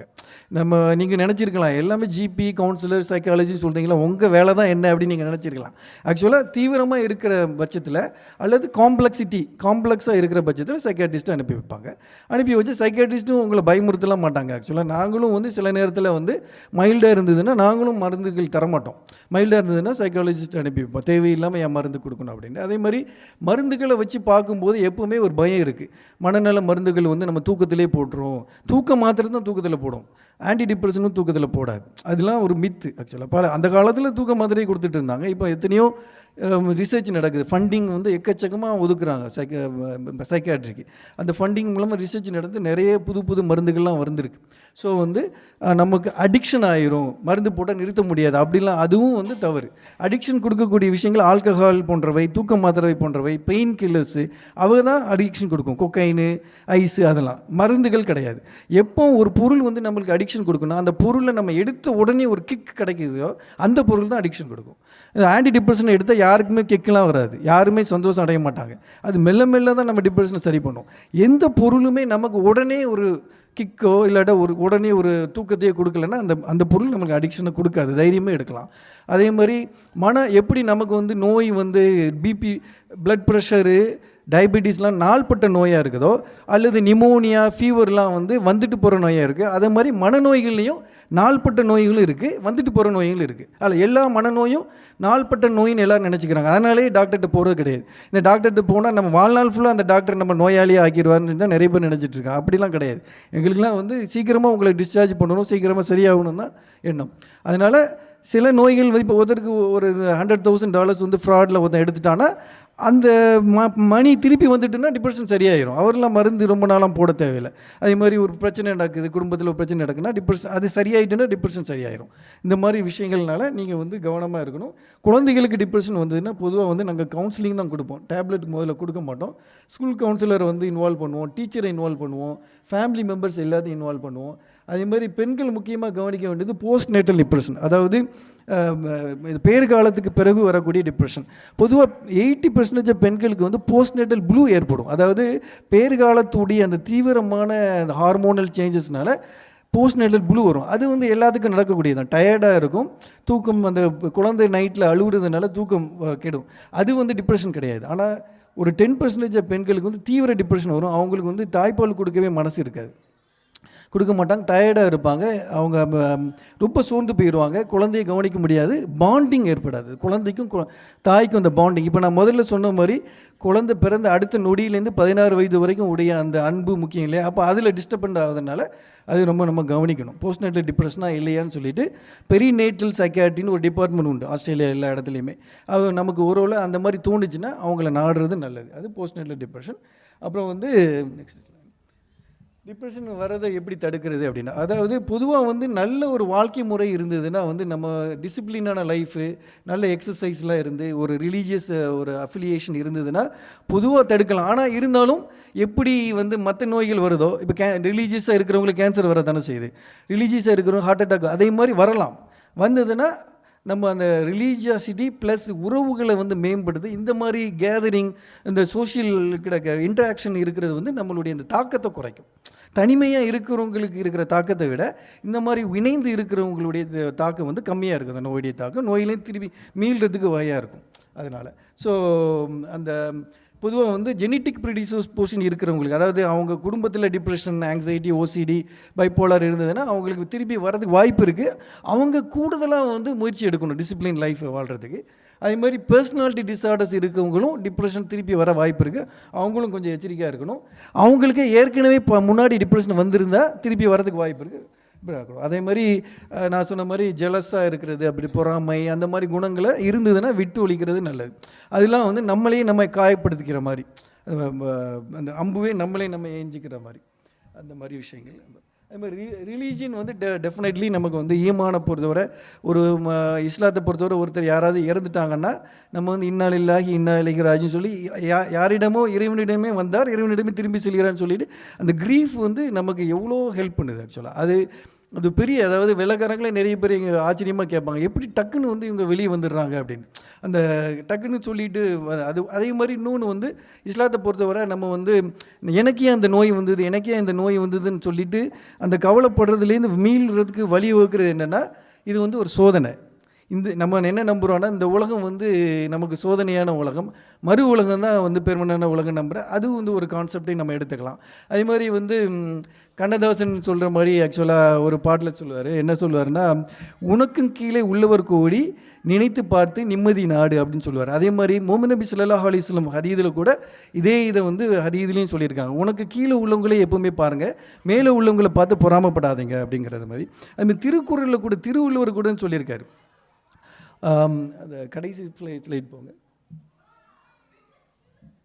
திருக்குறள், அதாவது தனக்கூமை இல்லாதான் தாள் தேர்ந்தார்கல்லால் மனக்கவலை மாட்டல் அறியாது. அதாவது திருவள்ளுவர் என்ன சொல்கிறாருன்னா, மனக்கவலை இருக்கும்போது சில விஷயங்களை மட்டும்தான் ஃப்ரெண்ட்ஸ்கிட்ட ஷேர் பண்ண முடியும், சில விஷயங்களை மட்டும்தான் ஒய்ஃப்கிட்ட ஷேர் பண்ண முடியும், சில விஷயங்களை தான் சைக்காட்ரிஸ்ட் ஷேர் பண்ண, பல விஷயங்களை ஒன்லி இறைவன்கிட்ட மட்டும்தான் ஷேர் பண்ண முடியும். அந்த இறைவன்கிட்ட நீங்கள் நாடுனா மட்டும்தான் முழு மனக்கவலையும் தீரும் அப்படின்னு சொல்லிட்டு திருவள்ளுவரும் சொல்கிறாரு. அதாவது இறைவன் கூட வந்து நான் வந்து உங்களுக்கு நோயை கொடுத்து நோய்க்குடைய குணத்தையும் கொடுத்துருக்கேன் அப்படின்னு தான் குர்ஆனில் சொல்கிறான். என்கிட்ட நீங்கள் கேளுங்க, உங்களுடைய எந்த நோயாக இருந்தாலும் தீர்த்து வைக்கிறேன், என்னுடைய துவா கேளுங்க, என்னுடைய பிரார்த்தனை என்கிட்ட பிரார்த்தனை கேளுங்க அப்படிங்கிறதான். அதே மாதிரி தீவிர மனநோயில் வரக்கூடிய தற்கொலை எண்ணங்கள் வந்து இஸ்லாத்தில் வந்து தடுக்கப்பட்டிருக்கு. தற்கொலைங்கிறதே ப்ரொஹிபிட்டட். அது வந்து அதுக்குடைய நிறைய விஷயங்கள் முன்னாடி ஸ்லைடு போங்க, விஷயங்கள் வந்து அடுத்தது. ஓகே, ஸோ தற்கொலை வந்து இஸ்லாத்தை பொறுத்தவரை கம்மி. அடுத்து போங்க, WHO உடைய அந்த ரிசர்ச் படி நீங்கள் பார்த்தீங்கன்னா இஸ்லாமிய நாடுகளில் வந்து தற்கொலை நம்பர்ஸ் வந்து ரொம்ப கம்மியாக இருக்கும். அது காரணம் வந்து அந்த ஃபெய்த், ஈமான் அப்படிங்கிறத வந்து நம்ம மனசில் வச்சுக்கணும். எனவே இது வந்து ஈமான் இருக்கிற வரைக்கும் நம்மளுக்கு ஒரு பாதுகாப்பு. அதுக்காக வேண்டி நம்மளுக்கு மனநோய் வராதுன்னு அர்த்தம் கிடையாது. மனநோயிலேருந்து மீள்வதற்கு ஈமான் வந்து நமக்கு ஹெல்ப்ஃபுல்லாக இருக்கும் அப்படிங்கிறத நான் சொல்கிறேன். எல்லாம் உள்ள இறைவன் நம்ம எல்லாத்துக்கும் ஒரு நல்ல ஒரு நோய் இல்லாத வாழ்க்கையை தருவானாக. ஆமீன். அல்ஹம்துலில்லாஹ். இறைவனுக்கு எல்லா புகழும். கேட்டதுக்கு நன்றி. நன்றி.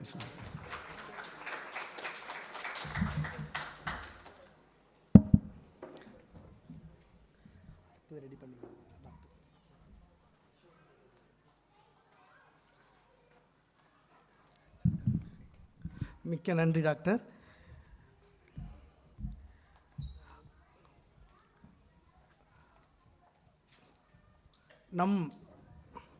நம்முடைய நலன் சார்ந்து பேசுகிற போது 2 விஷயங்கள், ஒன்று உடல் சார்ந்தது, இன்னொன்று மனம் சார்ந்தது.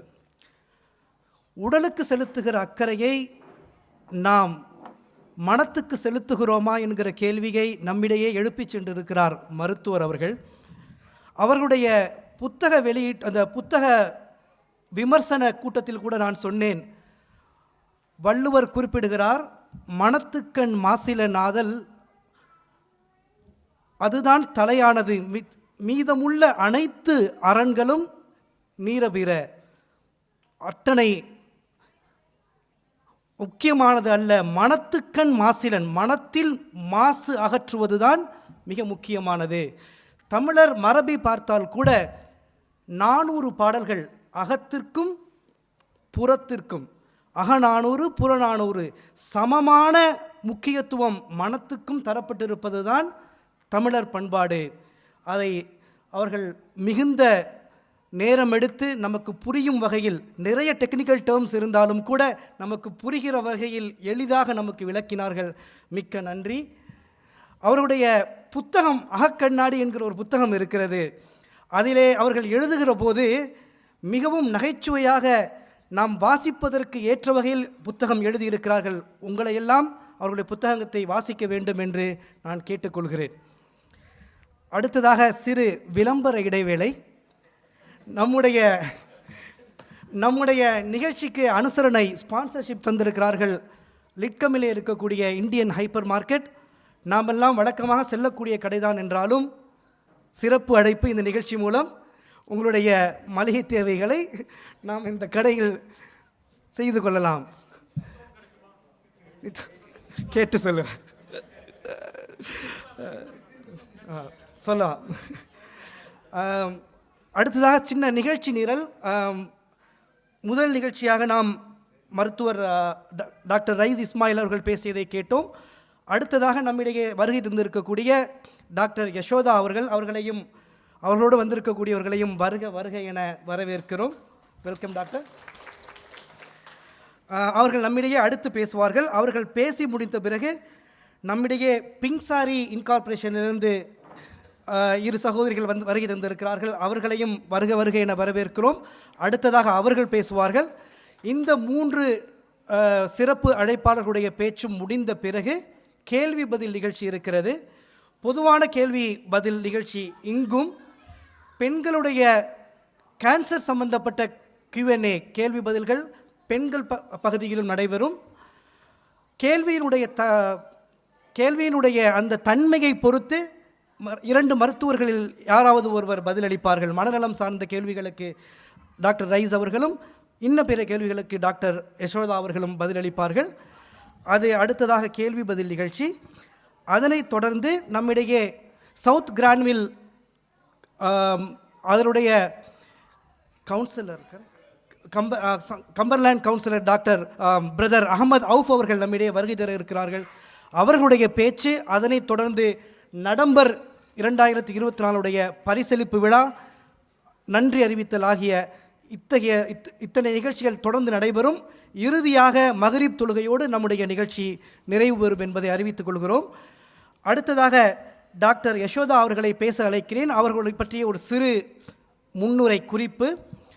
டாக்டர் அவர்கள் இந்தியாவிலே தன்னுடைய மருத்துவ படிப்பை முடித்துவிட்டு தன்னுடைய மருத்துவ மேற்படிப்பிற்காக UK சென்று அவர்கள் அங்கும் தன்னுடைய மருத்துவ மேற்படிப்பை நல்லபடியை செவ்வனே நிறைவு செய்து பின்பு ஆஸ்திரேலியாவிற்கு வந்து அவர்கள் ஃபெலோஷிப் இன் RACP அதையும் நல்லபடியாக சிறப்பாக முடித்து இப்போது அவர்கள் மெக்வெரி ஹெல்த் சயின்ஸ் சென்டரிலே ஜெனரல் மெடிசினிலே அவர்கள் பணியாற்றி கொண்டிருக்கிறார்கள். அவர்கள் உயர் இரத்த அழுத்தம் சம்பந்தப்பட்ட விஷயங்களையும் ப்ரிவென்டிவ் மெடிசின் என்று சொல்லக்கூடிய வருமுன் காப்பதற்கான வழிமுறைகளையும் நம்மிடையே அவர்கள் உயரிய கருத்துக்களை நம்மிடையே பகிர்வார்கள். அவர்கள் நாம் அழைத்த போது மிகுந்த சந்தோஷத்தோடு உற்சாகத்தோடு, நீங்கள் பேசுகிற மாதிரிலாம் நான் தமிழ் பேச மாட்டேன், ரொம்ப கலோக்கியலாக பேச என்று சொன்னார்கள். டாக்டர், எங்களுக்கு அதுதான் வேணும், நீங்கள் வாங்க, நிச்சயமாக உங்களுடைய பங்களிப்பு எங்களுக்கு அவசியம் என்று சொன்னபோது மிகுந்த சந்தோஷத்தோடு இன்முகத்தோடு ஏற்றுக்கொண்டார்கள். குறுகிய கால அழைப்பு, அவர்களை வருகையை மிகுந்த நாங்கள் கௌரவமாக நினைக்கிறோம். அடுத்து டாக்டர் யசோதா உங்களுடைய சிறப்புரையாற்றுவார்கள்.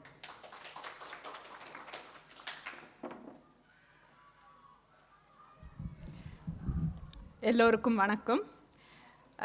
எனக்கு இன்னைக்கு இந்த வாய்ப்பு தந்த சிஸ்மாவுக்கும் இங்கே இருக்கிற அனைவருக்கும் என்னுடைய முதல் வணக்கம்.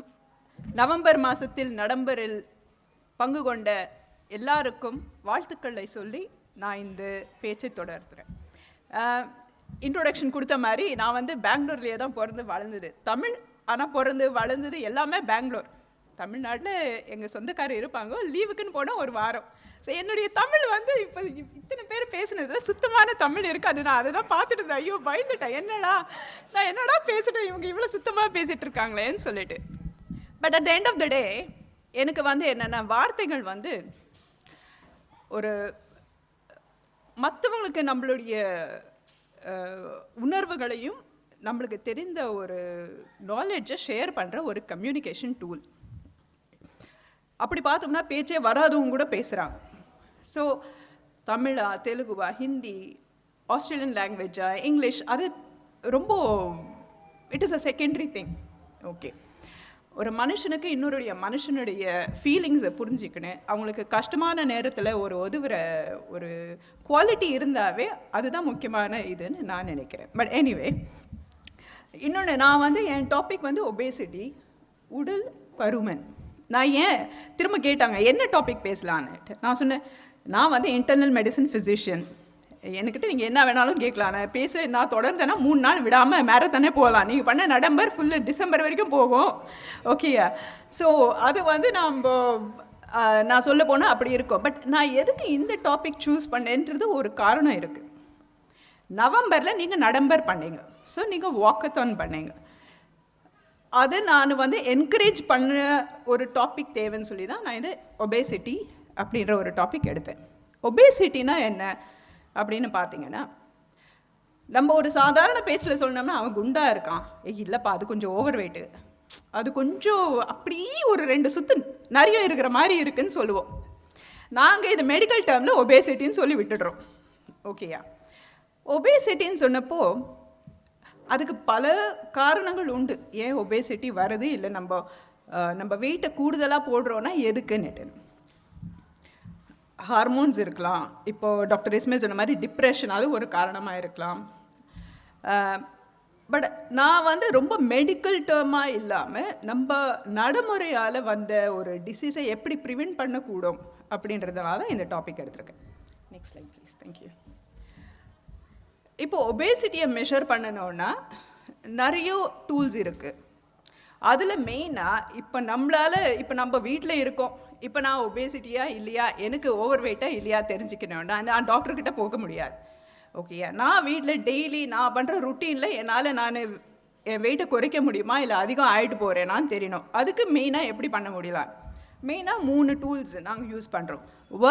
வேர்ல்ட் ஹெல்த் ஆர்கனைசேஷன் யூஸ்வலி பிஎம்ஐன்றதை யூஸ் பண்ண சொல்லுவாங்க. Okay, body mass index. ரெண்டாவது வேஸ்ட் சர்க்கம்ஃபரன்ஸ்ன்னு சொல்கிறோம். அது உங்கள் இடுப்புடைய அளவு. மூணாவது வேஸ்ட் ஹிப் ரேஷியோன்னு சொல்லிட்டு, அதுவும் இடுப்புடைய அளவு. ஆனால் என்னென்னா உங்களுடைய ரிப் கேஜுக்கு அடியிலேருந்து அது வேஸ்ட்டாக எடுத்துகிட்டு ஹிப்பு ரொம்ப அதிகமாக இருக்கிற போர்ஷன்லேருந்து, நான் அந்த ஸ்லைடை நெக்ஸ்ட் காமிக்கிறேன், அங்கேருந்து எடுக்கிறேன். இது 3 நம்ம யூஸ் பண்ணுறோம் ஒபேசிட்டியா இல்லையான்னு கண்டுபிடிக்க. Next slide please. Thank you. So body mass இண்டெக்ஸ்ன்னு சொன்னேன். இப்போ நீங்கள் வீட்டுக்கு போய்ட்டு உங்கள் வெயிட்டை கேல்குலேட் பண்ணிங்கன்னு வச்சுக்கோங்க. உங்களுக்கு ஹைட்டை தெரிஞ்சுதுன்னு வச்சுக்கோங்க. உங்கள் வெயிட்டை கிலோகிராம்ஸில் கன்வெர்ட் பண்ணுங்க. உங்கள் ஹைட்டை மீட்டர்ஸில் போட்டுக்கோங்க. ஸோ 185 சென்டிமீட்டர்ஸ்ன்னு நீங்கள் பார்த்தீங்கன்னா அது 1.8 மீட்டர்ஸ் ஆகிடும். ஸோ அதை கேல்குலேட் பண்ணோன்னா உங்கள் weight divided by height metre square. So height multiply twice பண்ணிவிட்டு நீங்கள் பண்ணணும். ஸோ இப்போது ஒருத்தருடைய வெயிட் 75 கிலோஸ்ன்னு வச்சுக்கோங்க.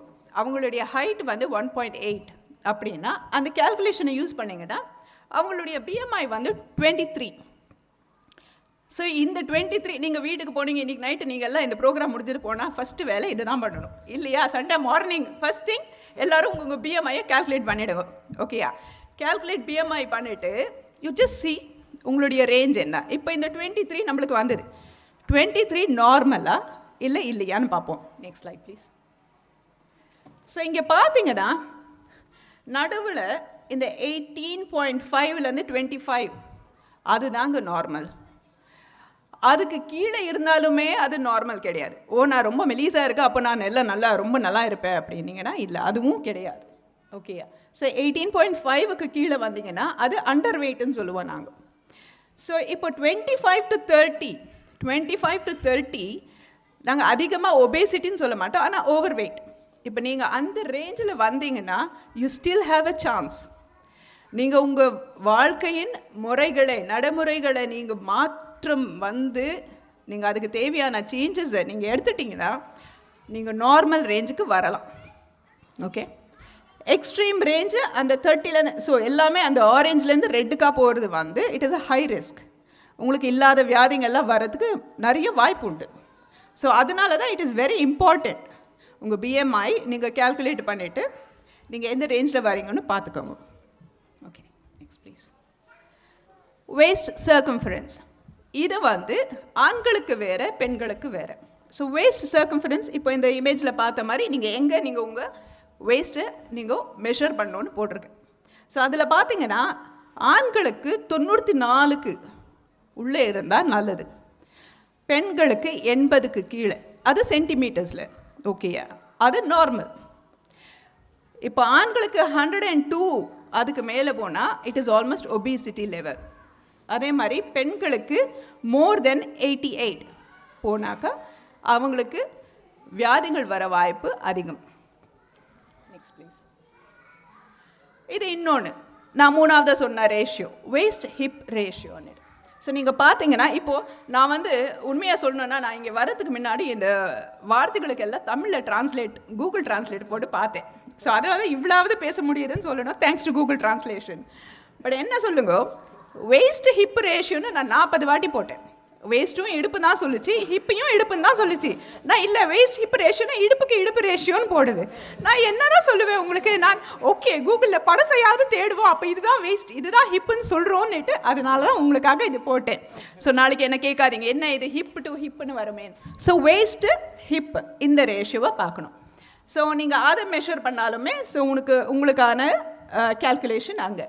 ஸோ அது வந்து ஆண்களுக்கு மோர் தென் 1 இருந்தால், அதாவது வேஸ்ட் அதிகமாக இருந்தால் அது risk. Okay, next please. Okay, இப்போ நீங்கள் இதெல்லாம் மெஷர் பண்ணிட்டீங்க.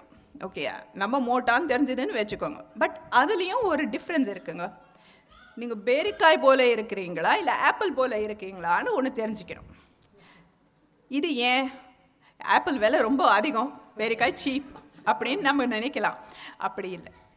ஒரு மெடிக்கல் வேர்ல்டில் ஒரு மருத்துவருக்கு இது ஏன் இம்பார்ட்டண்ட், ஒரு பேஷண்ட்டாக போகிறவங்களுக்கு அது ஏன் இம்பார்ட்டண்ட்டுன்னா, நீங்கள் பார்த்தீங்கன்னா அந்த பக்கத்தில் இருக்கிற படத்தை பார்த்தீங்கன்னா ஆப்பிள் ஷேப்பில் இருக்கிறவங்களுக்கு அதிகமாக வெயிட் வந்து நம்மளுடைய தொப்புள் கொடிக்கு மேலே இருக்குது. That is danger. ஓகேயா?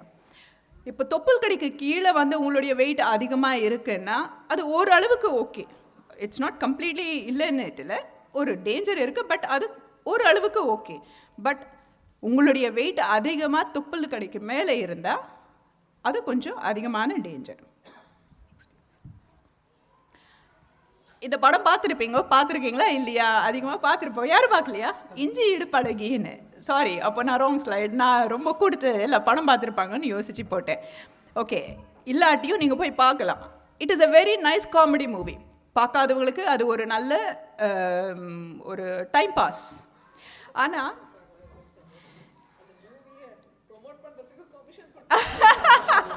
ஐ விஷ் அது ரொம்ப பழைய படம், இப்போ ப்ரொமோஷன் ஒன்று வாங்குற மாதிரி இல்லை. பட் எனிவே அது அந்த மூவி ஒரு ஷார்ட் ஸ்னிப்பாக சொல்லணும்னா, ஓவர் வெயிட்டாக இருக்கிற ஒரு பொண்ணு, அந்த பெண்ணுக்கு கல்யாணம் அரேஞ்ச் பண்ண அவங்களுடைய அப்பா அம்மா பெற்றவர்களுக்கும் அந்த பொண்ணுக்கும் ஏற்பட்ட ப்ராப்ளம்ஸ், அதை எப்படி அப்படின்ட்டு அந்த மூவி காட்டுது.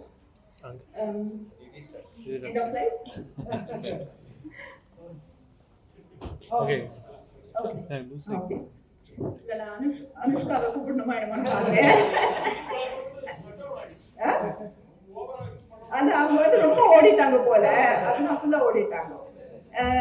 ஸோ அந்த அந்த படம் நான் ஏன் போட்டேன்னா, எனக்கு போட்ட நோக்கம் ஒண்ணுதான். அந்த படத்துல ஒரு பெண்ணுக்கு ஆகுற ஒரு ப்ராப்ளம்ஸ் சொல்றாங்க. ஏன்னா ஒரு கல்யாணம் ஆக வேண்டிய வயசான பெண்ணுக்கு ஓவர் வெயிட்டா இருந்தா என்ன பிரச்சனைகள் அது உண்டாகும் அப்படின்னு. பட் இன்றைய 20th செஞ்சுரியில அது வந்து ஆண்களுக்கும் பொருத்தமானதுன்னு சொல்லுவேன். கல்யாணத்துக்கு முன்ன இப்படி குண்டா இருந்தா கல்யாணம் ஆகிறதுக்கு பிரச்சனை. நல்லா ஒல்லையா இருந்து கல்யாணம் ஆகி அதுக்கப்புறம் குண்டானா பொண்டாட்டி புருஷன் நல்லா பாத்துக்கிறா, இல்ல பொண்டாட்டி நல்லா பாத்துக்கிறா, அதனால அவங்க இன்னொருத்தர் நல்லா குண்டாயிட்டாங்கன்னு சொல்லுவாங்க. ஆனா அதுலயும் பிரச்சனை தாங்க. குண்டானாக்க எப்பவுமே குண்டானா மொத்தத்துல பிரச்சனை தானே. கல்யாணத்துக்கு முன்னானா இருக்கட்டும், பின்னானா இருக்கட்டும். கல்யாணத்துக்கு முன்னா அவங்களேதான் அதுக்கு தப்பு, அதுக்கப்புறம்னா கூட யாரு கட்டிட்டாங்களோ அவங்களுக்கு அது லக்கு. ஓகேயா? இதுக்கு முன்ன ஓகே. ஸோ நான் மெயினாக இப்போ இன்னைக்கு இந்த ஒபேசிட்டி பற்றி ஏன் பேசணும்னு நான் யோசிச்சேன்னா, இப்போ நீங்கள் ஒபேசிட்டினா என்னன்னு தெரிஞ்சுட்டீங்க. பட் அதனால ஏற்படுற காம்ப்ளிகேஷன்ஸ் என்ன அப்படின்றதான் நான் இன்னைக்கு சொல்லணும்னு யோசிச்சேன். நம்மளுக்கு பார்க்கறதுக்கு அவன் நல்ல சந்தோஷமா தான் இருப்பான், குண்டா இருக்கான்னா சாப்பிட்டு செம்மையா தான் இருக்கிற மாதிரி இருக்கு. 3 வெட்டுவான். அவனுக்கெல்லாம் எந்த நோயும் இருக்காது. அவனுக்கு போய் என்ன கவலை இருக்கும் போது பாரு, கவலையே இல்லாம நல்லா 3 முக்கை போட்டுட்டு தூங்குறவாரம் தான் சொல்லுவாங்க. நம்ம படத்துலயும் அதுதான் சகஜமா பார்ப்போம். ஆனா நம்ம சொல்ற அந்த இதுக்கு அந்த ஒபேசிட்டினால உண்டாகிற பிரச்சனைகள் எவ்வளவு அதிகமானா, நீங்க பாத்தீங்கன்னா டயாபெட்டிஸ்க்கு அடுத்ததா இப்ப நம்ம போற நோக்கிலேயே போயிட்டு இருந்தா obesity will kill a human being at that rate. நீங்க கேன்சர், ஹார்ட் அட்டாக், ஸ்ட்ரோக் எல்லாமே அடுத்ததாக தான் போகும். இன்னும் ஒரு 20 years போனீங்கன்னா the first killer diabetes, second வந்து obesity. அதையும் தாண்டிடும். அதுவும் ரன் பண்ணி ஒபேசிட்டி ஃபர்ஸ்ட்டுக்கு வந்துடும். இப்போ ஒபேசிட்டினால வர ப்ராப்ளம் பிளட் ப்ரெஷர், சர்க்கரை வியாதி. உங்களுக்கு இப்போ சொல்லுவாங்க எனக்கு முட்டியெல்லாம் ரொம்ப வலிக்குது, நடக்கவே முடியல டாக்டர், வெயிட்டை குறையுங்கோ அப்படின்னு சொல்லுவேன். நான் வந்து லிவர்பூல் ஹாஸ்பிட்டல்லையும் வேலை பண்றேன் ஒரு பிசிஷியன். அங்க பேஷண்ட் வந்தாங்கன்னா, ஐயோ என் 2 முட்டி இவ்வளவு வலிக்குதுன்னா என்னால நடக்க முடியல, அதனாலதான் இந்த வெயிட்டை கெயின் பண்ணிட்டேன்னு சொல்லுவாங்க. நான் சொல்லுவேன், இல்ல அது திருப்பி போடுங்க, நீங்க நடக்காம இருக்கிறதுனாலதான் வெயிட் கெயின் பண்ணீங்க, அதனாலதான் உங்களுக்கு இன்னைக்கு முட்டி வலி. நீங்க சுத்தி வந்து அது இதுவா போடாதீங்க, திருப்பி போடாதீங்க தோசைன்னு சொல்லுவேன். ஓகேயா? அந்த மாதிரி. ஸோ அது இல்லாம டிப்ரெஷன் அது கூட உண்டு. ரொம்ப ஒபீஸா இருக்கிறவங்களுக்கு டிப்ரெஷன் கூட உண்டு, அதுவும் ஆகும். ஹார்ட் அட்டாக் ரொம்ப காமன். ஓகே. அது இல்லாம இது மெயினா என்ன சொல்ல வரேன்னா, பாலிசிஸ்டிக் ஓவேரியன் சிண்ட்ரோம்னு நாம சொல்றோம். அது வந்து என்னன்னா, பெண்கள்ல கர்ப்பமாகறதுக்கு ரொம்ப பிரச்சனை உண்டாக்குற ஒரு வியாதி. ஓகே. ஒபேசிட்டியால அதுவும் வருது. ஸோ கல்யாணம் ஆகி நம்ம ட்ரை பண்ணிட்டு இருக்கோம், ஆனால் எனக்கு கர்ப்பம் ஆகிட்டு இல்லை, I'm not getting pregnant doctor அப்படின்னு சொன்னால் ஃபர்ஸ்ட் திங் நான் வந்து என்ன சொல்கிறேன்னா, try to reduce your wait அப்படின்னு சொல்லுவோம். ப்ராப்ளம் என்னன்னா, இந்த காலத்தில் எல்லாமே நம்ம ஷார்ட்கட்டாக கேட்குறோம், ஃபாஸ்ட் ஃபுட்டாக கேட்குறோம். நான் என்னடா படத்தையே சொல்கிறேன்னு யோசிக்காதீங்க, கொஞ்சம் ஹியூமர் இருக்கட்டும்ன்றதுக்காக தான் நான் வந்து இது பண்ணேன். அண்ணாமலை படம் பார்த்துருக்கீங்களா? எல்லா ரஜினி ஃபேன்ஸ் போல. Okay, okay. அண்ணாமலை படத்துல அவர் பால்காரரா இருந்து மில்லியனரா ஆவது எப்படி ஒரே பாட்டுல முடிஞ்சது? வெற்றி நிச்சயம், இது வேறு சத்தியம் என்ற மாதிரி நம்ம எல்லாம் அந்த மாதிரி பாதையில வந்துட்டோம். வேற வேற கண்ட்ரில வந்து இங்க என்ன பண்றோம்னா, நான் இன்னும் ஒரு வருஷம் 10 வருஷத்துக்கு நான் ரிட்டையர் ஆகணும்ப்பா, எனக்கு அவ்வளவு பணம் வேணும், ஓகேயா, எனக்கு அது வேணும், ட்ரை அண்ட் ஒர்க் அப்படின்னு சொல்லிடும். பட் அன்பார்ச்சுனேட்லி நம்மளுடைய ஒர்க்கிங் பேட்டர்ன் இங்க எப்படி இருக்குன்னா, we're all sedentary life. Desk முன்னாடி வந்து கம்ப்யூட்டர் முன்னாடி நீங்க 12 hours 14 hours வேணாலும் உட்காந்து வேலை பண்றீங்க. உங்களை பொறுத்த வரைக்கும் அது உங்களுக்கு வேலை, உங்களுக்கு ஃபைனான்சியலா சப்போர்ட் பண்ற பணத்தை கொடுக்குற வேலை. பட் உங்க பாடிக்கு அது ஒரு வியாதி. உங்களை இந்த எல்லா காம்ப்ளிகேஷன்ஸுக்கு நோக்கி கூட்டிட்டு போற ஒரு வியாதி ஒபேசிட்டி. ஓகேயா? ஸோ நீங்க பேங்க் பேலன்ஸை ஏத்துற மாதிரியே உங்க உடல்ல கொழுப்பையும் ஏத்திட்டே போறீங்க. ஓகே. ஸோ அது ரெண்டும் பேலன்ஸ்.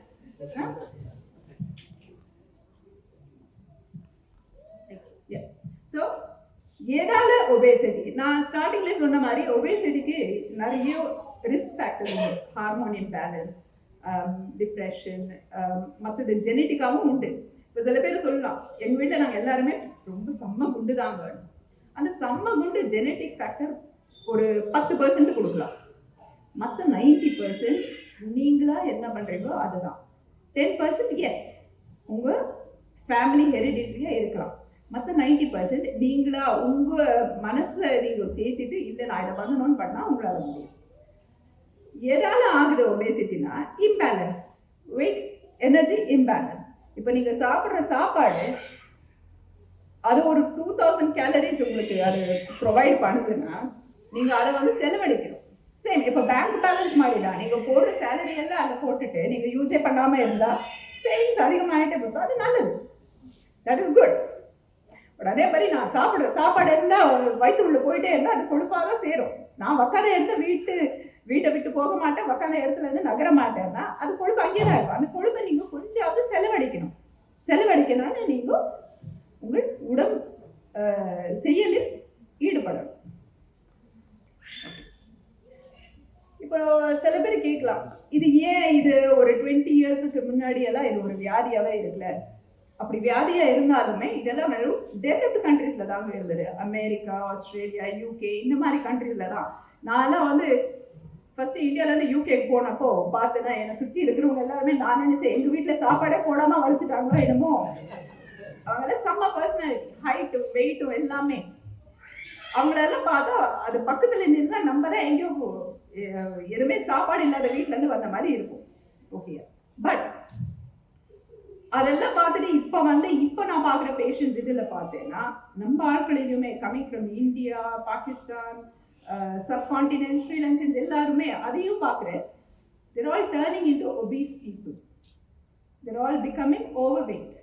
ஓகே, அது ஒரு டைம் நம்ம ரிஃப்ளெக்ட் பண்ணோம்னா ஏன் இப்போ நம்ம அப்பா அம்மா காலத்துல இது இருக்குல்லையே, இப்போ நம்ம வர பிள்ளைங்க காலத்துல அது ஒரு நார்மல் ஆயிடுது. இப்போ அவங்களுக்கு என்னன்னா நானும் மோட்டை அவங்க மோட்டை எல்லாம் நார்மல் தான். அந்த நார்மல் ஸ்டேஜுக்கு ஏன் வந்தோம் நம்ம அப்படின்னு பார்த்தீங்கன்னா, இப்போ அந்த காலத்துல இந்த சீஸ் பர்கர், மஃபின்ஸ் இந்த மாதிரி எல்லாம் ஒண்ணு இருக்குது.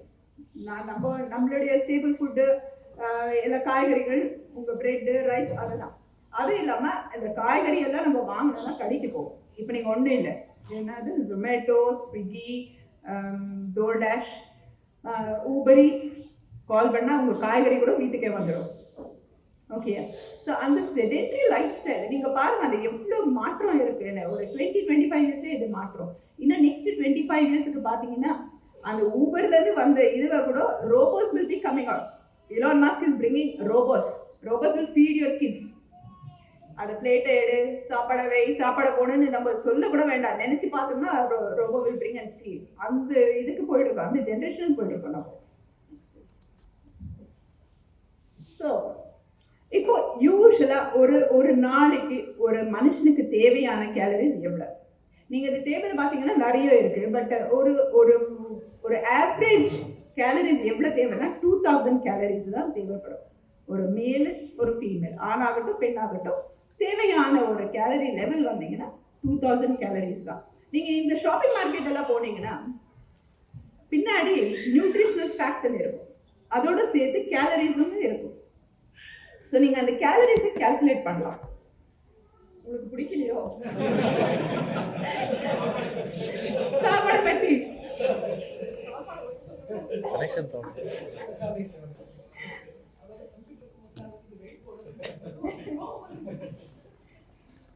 ஸோ எனிவே அவர் அதை சரி பண்ணுறதுக்குள்ளார நீங்க உங்க ஷாப்பிங் பண்றப்போ நீங்க ஷாப்பிங் பண்ற பேக்கெட் பின்னாடி கேலரிஸ் per 100 grams அப்படி இல்லை per 500 grams per serve அப்படின்னு போட்டிருப்பாங்க.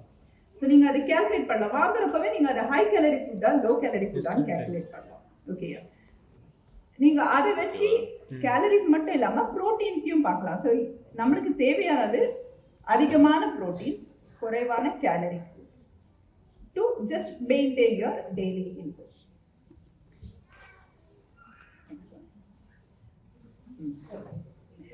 சரி, இப்போ நான் இவ்வளோ சொல்லிட்டேன், ஒபேசிட்டி பற்றி சொன்னேன், என்ன அதெல்லாம் சொல்லிட்டேன், காம்ப்ளிகேஷன்ஸ் என்ன அதெல்லாம் சொல்லிட்டேன். இப்போ எப்படிரா இப்போ ஓகே ஒபேஸ் ஆயிட்டேன், இதுக்கப்புறம் என்ன என்ன ப்ராப்ளம் ஆயிடுச்சு, சொல்யூஷனை சொல்லு அப்படின்னு சொல்லுவீங்க. ஓகேயா, solution.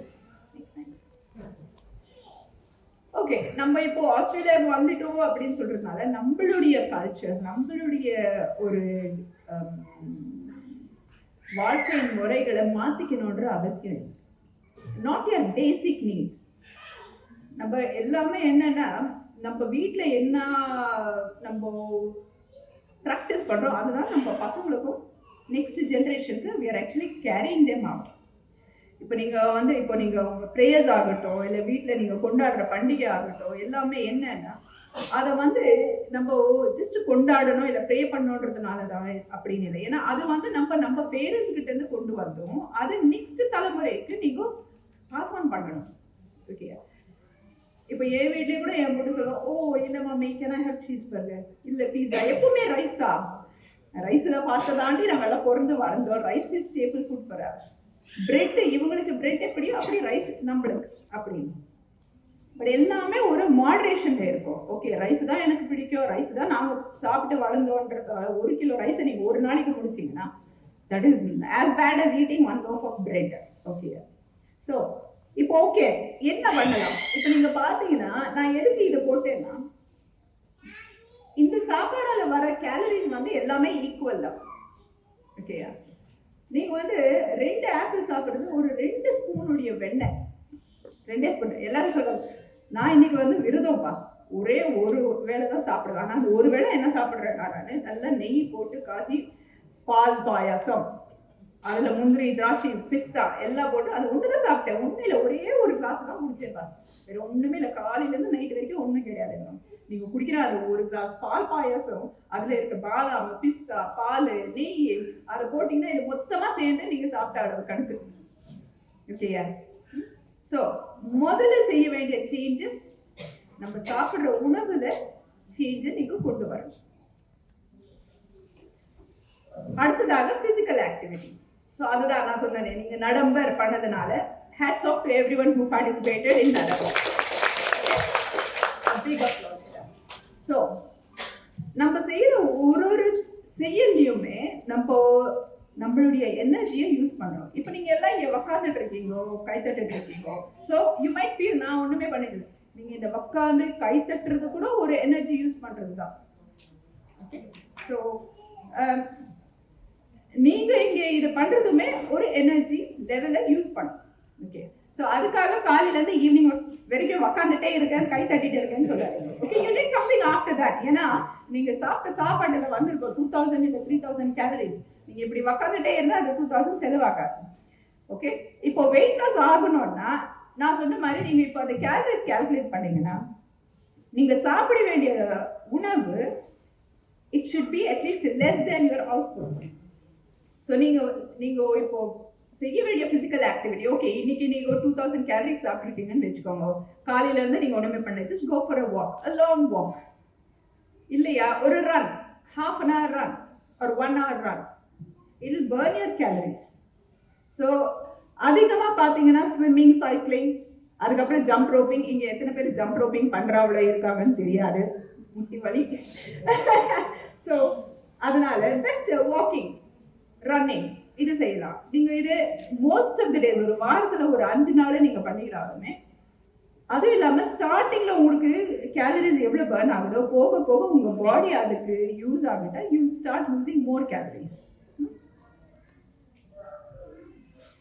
So WHO World Health Organization சொல்றது என்னன்னா, பசங்க at least 60 minutes or 1 hour physical activity தேவைங்க. எல்லாருமே இப்போ ஐபேட் இல்லையா வீடியோ கேம்ஸ் வந்ததுனால ஆமா நான் விளையாடுறேன் வீடியோ கேம்ஸ். பட் என்ன ப்ராப்ளம்னா, இந்த வீடியோ கேம்ஸ் ஐபேட் இது எல்லாமே அவங்களுக்கு விளையாட்டா இருந்தாலுமே அதால கூட சில பசங்க depression, not just obesity, depression. ஏன்னா தேர் பிகமிங் ஐசோலேட்டட். இப்போ இங்க நம்ம பேசுறோம், இப்போ பேசுறதுனால அட்லீஸ்ட் இப்போ ஒரு 4 பேர்கிட்ட பேசுறதுனால வர ஒரு சந்தோஷம் டிவியில உக்காந்துட்டு இப்போ நம்ம ஆடுற விளையாட்டுல வராது. அதுவும் இல்லாமல் அவங்களுடைய language processing, social interaction skills இது எல்லாமே மறந்து போடும். ஸோ பசங்க அட்லீஸ்ட் 1 hour வெளியே விளையாடும். At least when sun is there, vitamin D source plus it's very healthy. So அது பசங்களுக்கு நம்ம at least 2.5 hours or 3 hours per week நம்ம டெய்லி இல்லாட்டியும் அட்லீஸ்ட் per week. ஸோ அது ஒரு 1/2 hour கணக்கில் நீங்கள் எடுத்தீங்கன்னா அது ஒரு வாரத்துக்கு 2 மணி நேரம் 3 மணி நேரம் ஆயிடும். So keep on moving all the Nadambas and Navambas. That's it. Thank you.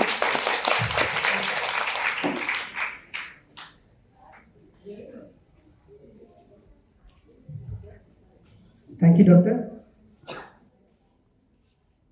நகைச்சுவை கலந்த பேச்சோடு எங்களை எல்லாம் நல்ல மருத்துவ ஆலோசனைகளை எங்களுக்கெல்லாம் வழங்கிய டாக்டர் அவர்களுக்கு மிக்க நன்றி. என்னுடைய பங்குக்கு டாக்டருடைய பேச்சை சுருக்கமாக, குண்டானால் பிரச்சனைகள் உண்டாகும்.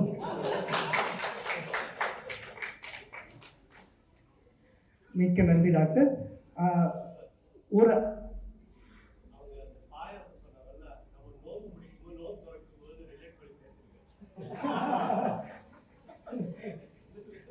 Thank you doctor. ஆனா அதுக்கு தீர்வு சொல்ல போய் பரோட்டா சூரியோட படம் போட்டீங்க பாருங்க.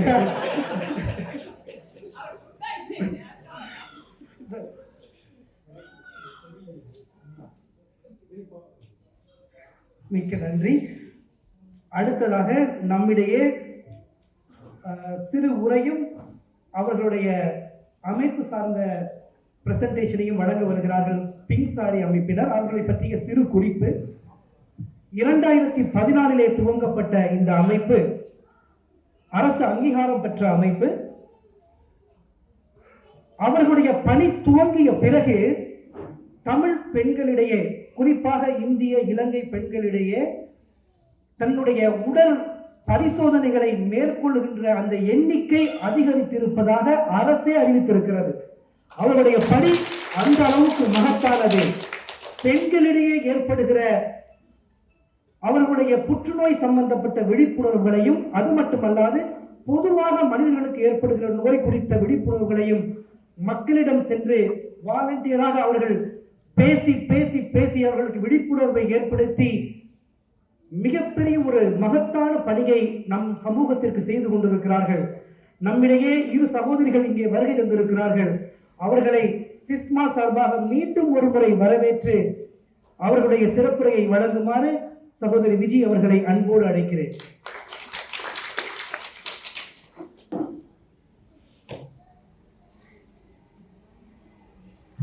நன்றி சுபா. எங்களை அழைத்து எங்களுக்கு இந்த சந்தர்ப்பத்தை கொடுத்த சிஸ்மாவுக்கு எங்களுக்கான நன்றி. இஸ்லாம் அலைக்கும். முதலில் நான் நாட்டின் அங்கீகாரத்துடன் இந்த உரையை ஆரம்பிக்கின்றேன். நாட்டின் அங்கீகாரம் என்பது அக்னாலேஜ்மெண்ட் ஆஃப் த கண்ட்ரி என்று ஆங்கிலத்தில் கூறுவார்கள். ஏனென்றால் இந்த நாடு அபிரிஜினல் மக்களுக்கு மக்களின் நாடு. அவர்கள் ஒருபோதும் தங்களுடைய they never gave up their yes. So அதை நாங்கள் ஒரு நாளும் மறக்கக்கூடாது. நாங்கள் அவர்களுடைய நாட்டில் இருக்கின்றோம். அவர்கள் இங்கே இருக்கிறதுக்கு அனுமதி கொடுத்திருக்கிறார்கள். therefore நான் முதலில் இந்த நாட்டின் பாரம்பரிய உரிமையாளர்களுக்கு எனது மரியாதையை செலுத்த விரும்புகிறோம். நாம் நிற்கும் இந்த நிலம் டாரக் என்ற குலத்தினருக்கு சார்ந்த நாடாகும். அவர்களுடைய பெரியோருக்கும் இப்பொழுது இருக்கும் பழைய கடந்த கால பெரியோருக்கும் இப்பொழுது இருக்கும் பெரியோருக்கும் எனது மரியாதையை செலுத்துகிறேன். இந்த நாடு அன்றும் இன்றும் என்றும் அபிரிஜினல் மக்களுக்கே சொந்தமானது. இப்பொழுது நான் உங்களுக்கு பிங்க் சாரி என்ற அமைப்பை பற்றி கூறுவதற்காக வந்திருக்கின்றேன். ஒரு சிறு மாற்றம். 2014 கேன்சர் இன்ஸ்டிடியூட் ஸ்டாட்டிஸ்டிக்ஸை பார்த்தபோது சவுத் ஏஷியன் விமன், தமிழ் மாத்திரமல்ல எல்லா மக்களுமே, இந்தியன், பாகிஸ்தான், பங்களாதேஷி, நேபாள், ஸ்ரீலங்கன் மக்கள் women were not doing their mammogram. Mammogram என்பது மார்பக புற்றுநோயை மிக தொடக்க நேரத்திலேயே கண்டுபிடிக்கக்கூடிய ஒரு எக்ஸ்ரே மாதிரி ஒரு எக்ஸாமினேஷன், ஒரு எக்ஸ்ரே மாதிரி இருக்கிறது. அதை செய்வதற்கு எங்களோட பெண்கள் போகாமல் இருப்பதாக ஸ்டாட்டிஸ்டிக் கூறியது. அப்படி கூறியபடியால் கேன்சர் இன்ஸ்டிடியூட் ஒரு 2 இயர்ஸுக்கு ஒரு ப்ரொஜெக்ட் ஒன்றுக்கு ஃபண்டிங்கை அட்வர்டைஸ் பண்ணினது. சவுத் ஏஷியன் விமனுக்கு breast cancer awareness information forums நடத்தி அவர்களுக்கு மேமோகிராம் கட்டாயம் செய்ய வேண்டும் என்பதை அறிய கொடுக்கும்படி இந்த ஃபண்டிங் இருந்தது. அந்த ஃபண்டிங்கை New South Wales multicultural health communication service என்ற ஒரு ஸ்தாபனம் வெற்றிகரமாக பெற்றுக்கொண்டது. அந்த ப்ரொஜெக்டுக்கு தலைமையாக இருந்தவர் மைக்கேல் கமிட் என்ற ஒருவர். அவர் ஒரு சிறந்த கம்யூனிட்டி எஜுகேட்டர். அவர் என்ன செய்கிறாருன்னா, தான் ஏதோ யோசிச்சு இந்த மாதிரி தான் செய்ய போறோம் என்று சொல்லி மக்களிடம் கூறாமல் அந்த கம்யூனிட்டி ஆட்களையே கூட்டி, இப்படி ஒரு பிரச்சனை இருக்கிறது உங்களோட கம்யூனிட்டியில, இதை எப்படி நாங்கள் தீர்க்கலாம் என்று அவர் கம்யூனிட்டியுடனே பேசினார். So it is call ground up, not from up. அப்படி பேசின போது தான் breast cancer symbol pink ribbon. இப்போ நாங்கள் சொன்னோம், சாரி அதுக்கிடையில் யசோதா தன்னை தமிழை பற்றி சொன்னால், நானும் எந்த தமிழை பற்றி உங்களுக்கு கொஞ்சம் கூறிக்கொண்டு மன்னிப்பு கேட்கிறேன். நான் இலங்கையில் பிறந்து வளர்ந்தேன். அதோட நாட்டை விட்டு நான் இப்பொழுது 55 வருஷமாக வெளிநாட்டில் வாழ்கிறேன். அப்போ என்னுடைய தமிழ் மிக வித்தியாசமாக இருக்கும் உங்கள் தமிழை விட. ஸோ தயவு செய்து மன்னித்துக் கொள்ளுங்க. அப்போ நாங்கள் அவருக்கு சொன்னோம், ரிபன் என்று நாங்கள் பெருசாக இருந்தது இல்லை, நாங்கள் அதை மாற்றி பிங்க் சாரி என்று கூப்பிடுவோம். சாரி என்று சொன்னால் பாகிஸ்தான், பங்களாதேஷி, நேபாள், சிலான் எல்லாருக்குமே பொருந்தும் என்று. அதில் தான் அந்த பிங்க் சாரி என்ற பெயர் வந்தது.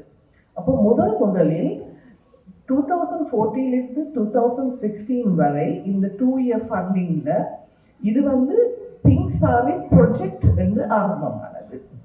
அப்படி ஆரம்பித்த போது அப்ப மைக்கேல் சொன்னார், நாங்கள் ஒரு இன்ஃபர்மேஷன் ஃபோரம் ஒரு வச்சு ஆட்களுக்கு வாங்கோ நாங்கள் பிரஸ்ட் கேன்சரை பற்றி உங்களுக்கு கூற போகணும்னா ஒரு தரம் வரமாட்டாங்க, அது ஒரு சண்டே ஒரு தரம் வரமாட்டாங்க. So how do we get people to come? So he said we will call it a pink tea, high tea. நாங்கள் சாப்பாடுல வச்சு லேடிஸுக்கு அவங்களோட பெஸ்ட் பிங்க் சாரி உடுத்துக்கொண்டு வர சொல்லி. ஆனால் பிரஸ்ட் கேன்சர் இந்த வேர்டு அதில் இருந்தது. So they knew that something about breast cancer will be set there. ஸோ அவர்கள் அங்கே வந்தபோது முதலில் ஒரு பவர்பாயிண்ட் ப்ரெசன்டேஷன் ஒரு டாக்டர் ஒன்று செய்தார்கள். அப்பொழுது அவர்கள் பிரஸ்ட் கேன்சரை பற்றி எல்லாம் கூறிவிட்டு, எங்களுடைய கையில் ஒரு ஒரு சிஸ்ட் ஒன்று எங்களுக்கு ஃபீல் பண்ணக்கூடியதாக வரும் பொழுது அந்த சிஸ்ட் ஒரு செடி அளவுக்கு பெருசாக வந்ததான் எங்களுக்கு அது கையில் கட்டப்படும். ஆனால் மெமோகிராம் நீங்கள் செய்தால் ஒரு பருக்கை அரிசி அளவுக்கு இருக்கும் போது அது கண்டுபிடிக்கப்படும்.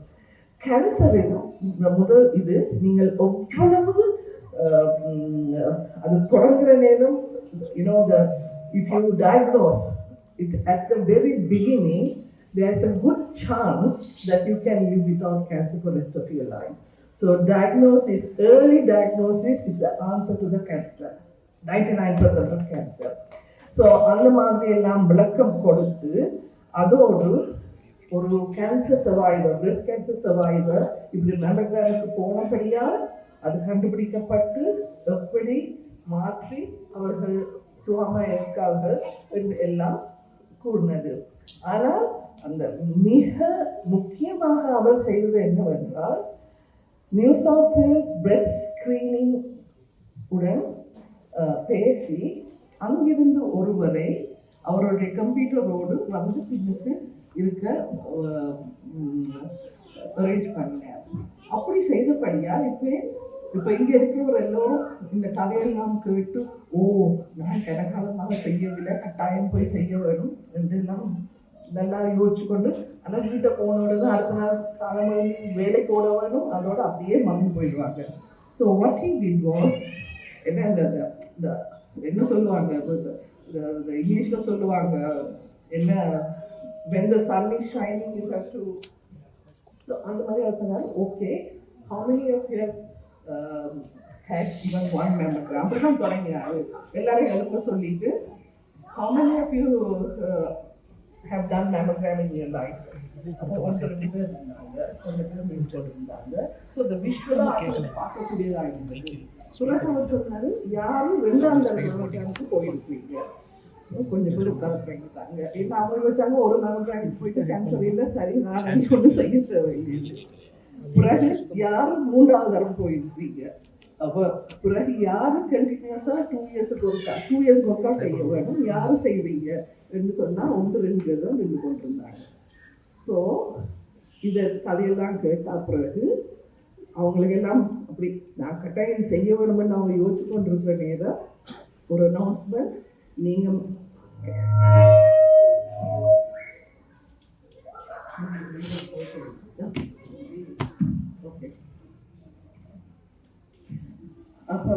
அவங்களுக்கு சாரி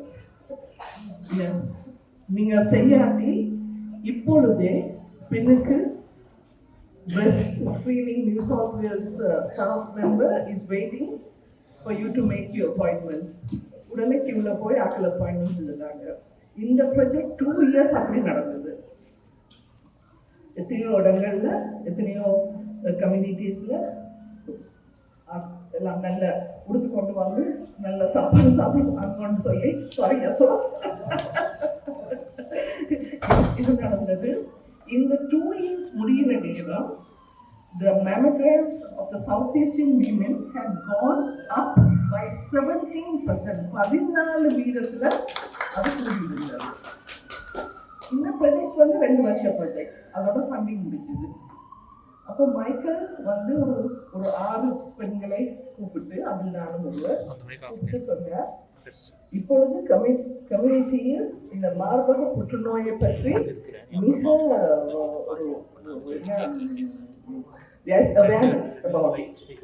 இப்ப நாங்க இந்த ப்ராஜெக்ட் முடிஞ்சது என்று கதவை மூடி வச்சா இன்னும் ஒரு 2-3 வருஷத்துல அது திருப்பி இப்படியே படுத்துடும்.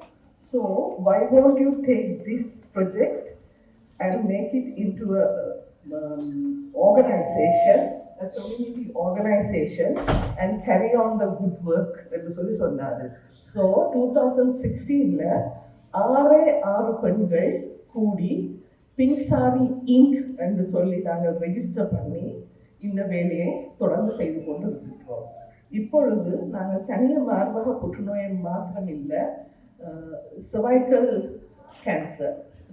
cancer, கர்ப்பப்பை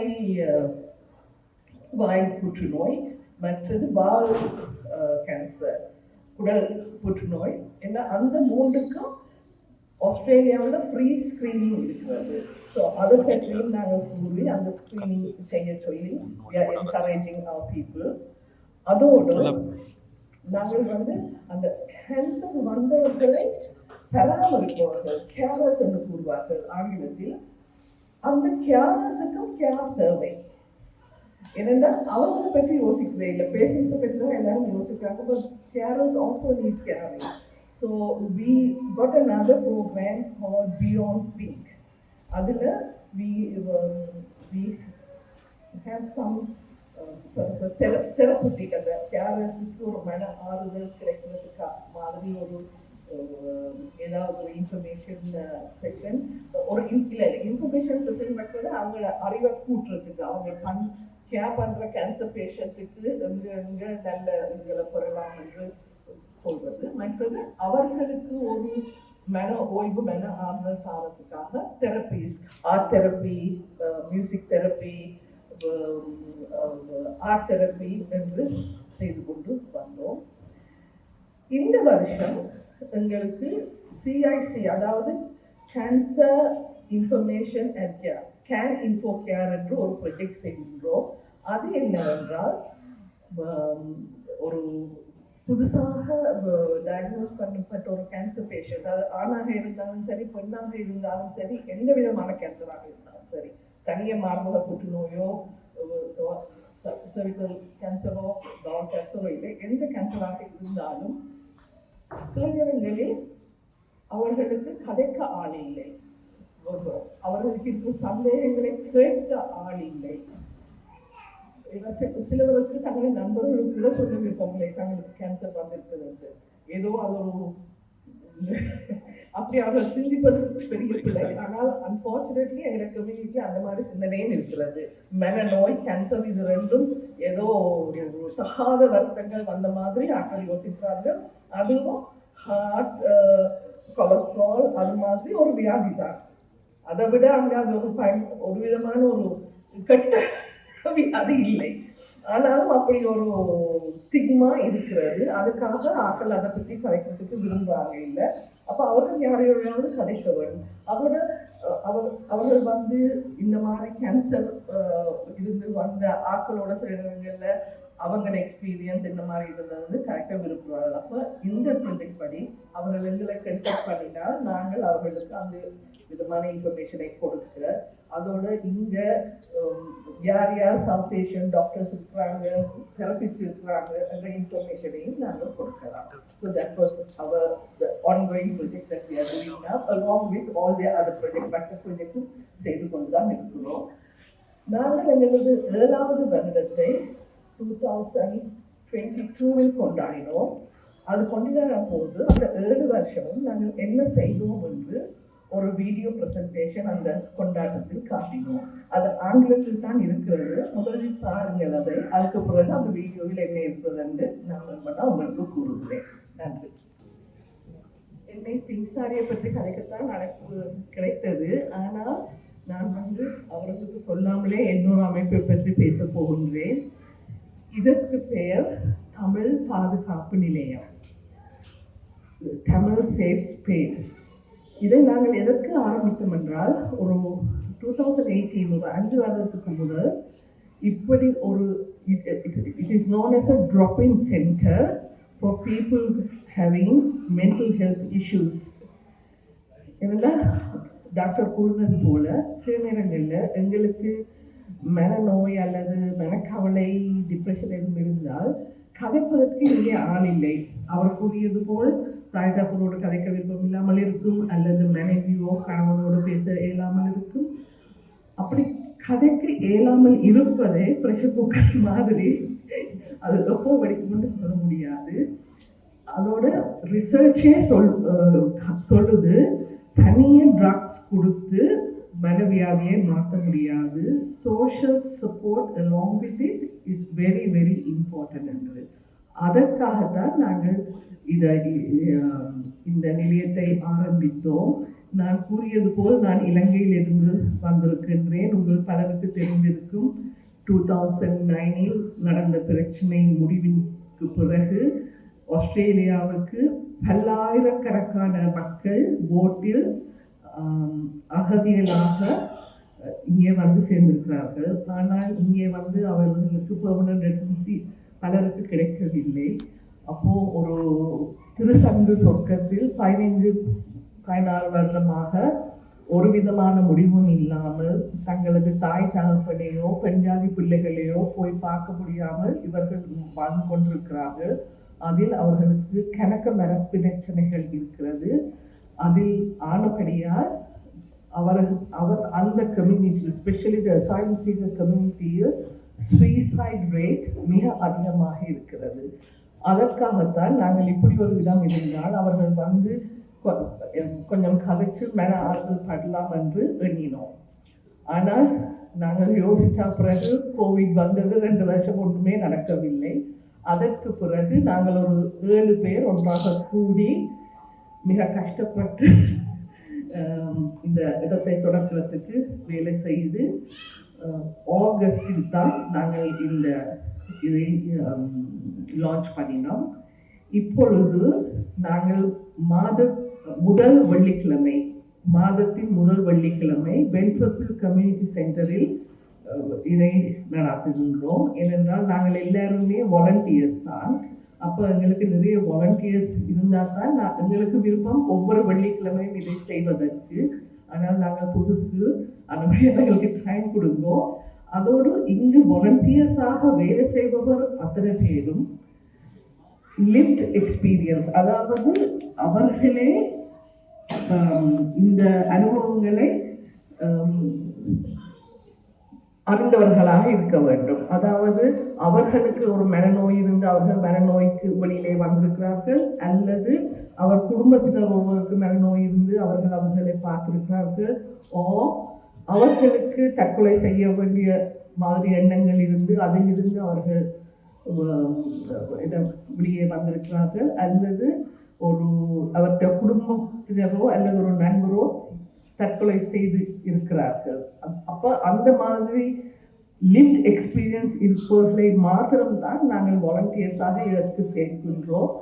அது சேர்த்தா பிறகு அவர்களுக்கு நிறைய ரோசஸ் இன் தி ஓஷன் என்று ஒரு ஆர்கனைசேஷன் இருக்கிறது. அது 10-12 வருஷமாக சூசைட் ப்ரிவென்ஷன் வேலை செய்கிறது.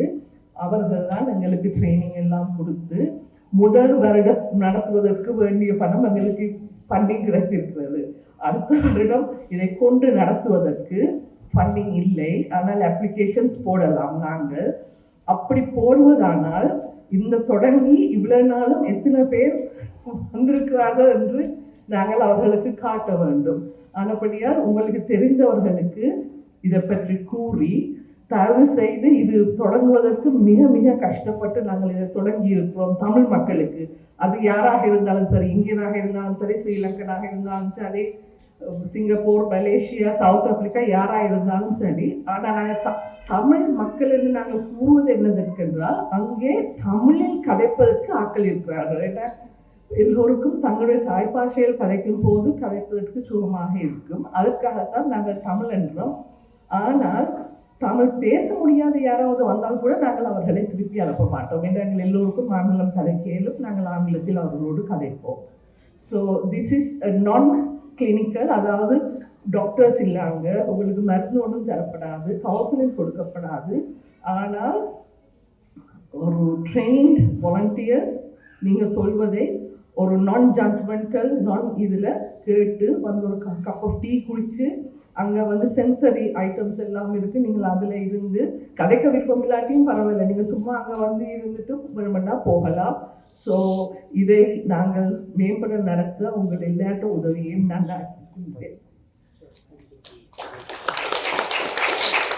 And we have our chief guest, Brother Ahmed Auf with us. Like, we are very honored with your esteemed presence. Like, Jazakallah, thank you for your presence. I would like to welcome you on behalf of SISMA Inc. Just for the crowd, like, I would like to introduce the Brother Ahmed Auf. He doesn't need an introduction. He is like a well-known figure among our community. He's an independent councillor of South Granville.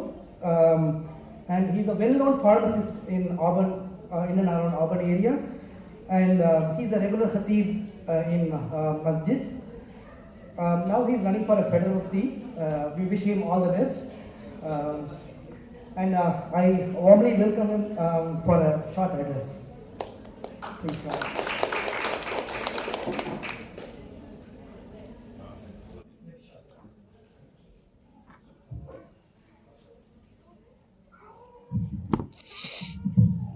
Assalamu alaikum wa rahmatullahi wa barakatuh. I told the brothers at the beginning, I'm not here as a pharmacist, pharmacy, or I'm here as a da'i, as a Muslim, not even as a politician. And subhanAllah, I like that, alhamdulillah, and it's important that our organization speaks about health. From an Islamic perspective, each and every ni'mah that you have, each and every bounty, each and every blessing is from Allah. Everything. Allah Azza wa Jalla says in the Quran, وَمَا بِكُم مِّن نِعْمَةٍ فَمِنَ اللَّهِ. And each and every blessing, and each and every bounty, and each and every good that you have is from Allah. The health, the wealth, the success, everything that you have is from Allah Azza wa Jalla. and even the means and the skills and the abilities that made it easy for you to reach these goals are from Allah Azza wa Jalla. So among the most important things that we have to do, besides of course walking is important. Amongst the most important things that we have to do is that we have to make dua to Allah Azza wa Jalla, that Allah Azza wa Jalla preserves the health that He has given us. So the health is a ni'mah. And I've seen, as a pharmacist, I've been practicing or working in pharmacies for 25 years. Lots of people who have been living that healthy lifestyle, eating healthy, exercising, aerobic, running, swimming, bike riding, and subhanAllah, they have blood pressure, they have blood sugar at a young age. At the end of the day, we are an extremely complicated creation of Allah Azza wa Jalla. So remember, we have to do what we have to do, we have to walk, but at the same time, we remember Allah Azza wa Jalla, and we remember that the ni'mah, the blessing of the health is from Allah Azza wa Jalla. Secondly, you can use the walking. My mother came from overseas roughly 10 years ago. She's living with me in Australia. And my mom is 70 plus. But she, at least once a day, she has to walk, either 1 hour after Fajr, before roughly the sunrise time, or before Maghrib. It's a must. It's like the 5 prayers that you have to do as a Muslim. It's part of my mother's life. And then the good thing about it is that you can use that walking to free yourself. You can either use the walking and just think about nothing, or reflect on the problems that you have in your life and reflect on the issues that you have at your business and reflect. Or you can use the time that Allah Azza wa Jalla has given you, because this half an hour or 1 hour you can use it by making istighfar, by remembering Allah Azza wa Jalla, by reflecting on the creation of Allah Azza wa Jalla, which is the act of worship that we call tafakkur. So it's important that even when you walk, combine the ibadah. So walking is a ibadah, is an act of worship. If you are doing it for the sake of, I want to become healthy, Allah Azza wa Jalla, it's good. And Muhammad sallallahu alayhi wa sallam says that the strong believer is more beloved by Allah Azza wa Jalla than the weaker believer. So it's an act of worship to walk, and add to that another layer by the istighfar, by asking Allah to forgive you, by remembering Allah, and by reflection.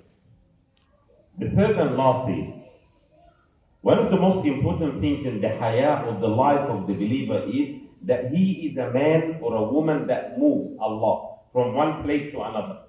Look at the amazing story in Surah Al-Kahf. Surah Al-Kahf is one of the surahs in the Quran, in the middle of the Quran. And as you know, 1/3 of our Quran are stories. And when Allah Azza wa Jalla related these stories, it's so that we learn from them, reflect on them, and get closer to Allah Azza wa Jalla. And amongst these stories is the story of Dhul Qarnayn, this man that was mentioned in Surah Al-Kahf. And if you look at the story, it gives you the indication that the believer moves from one place to another, non-stop. And at that time, there was no planes, there were no cars, there was nothing at the time of this man that used to live on earth. But here Allah Azza wa Jalla, He described him, He said, حَتَّى إِذَا بَلَغَ مَغْرِبَ الشَّمْسِ. So when he reached the place where the sun sets, and then Allah Azza wa Jalla said, حَتَّى إِذَا بَلَغَ مَطْلِعَ الشَّمْسِ. And then Allah Azza wa Jalla refers to another journey. And Allah Azza wa Jalla says, and then when he reached the place where the sun rises, and then Allah Azza wa Jalla talked about, and the last story is حَتَّى إِذَا بَلَغَ بَيْنَ السَّدَّيْنِ. He went to another dimension. What's the other dimension? It's between the two mountains.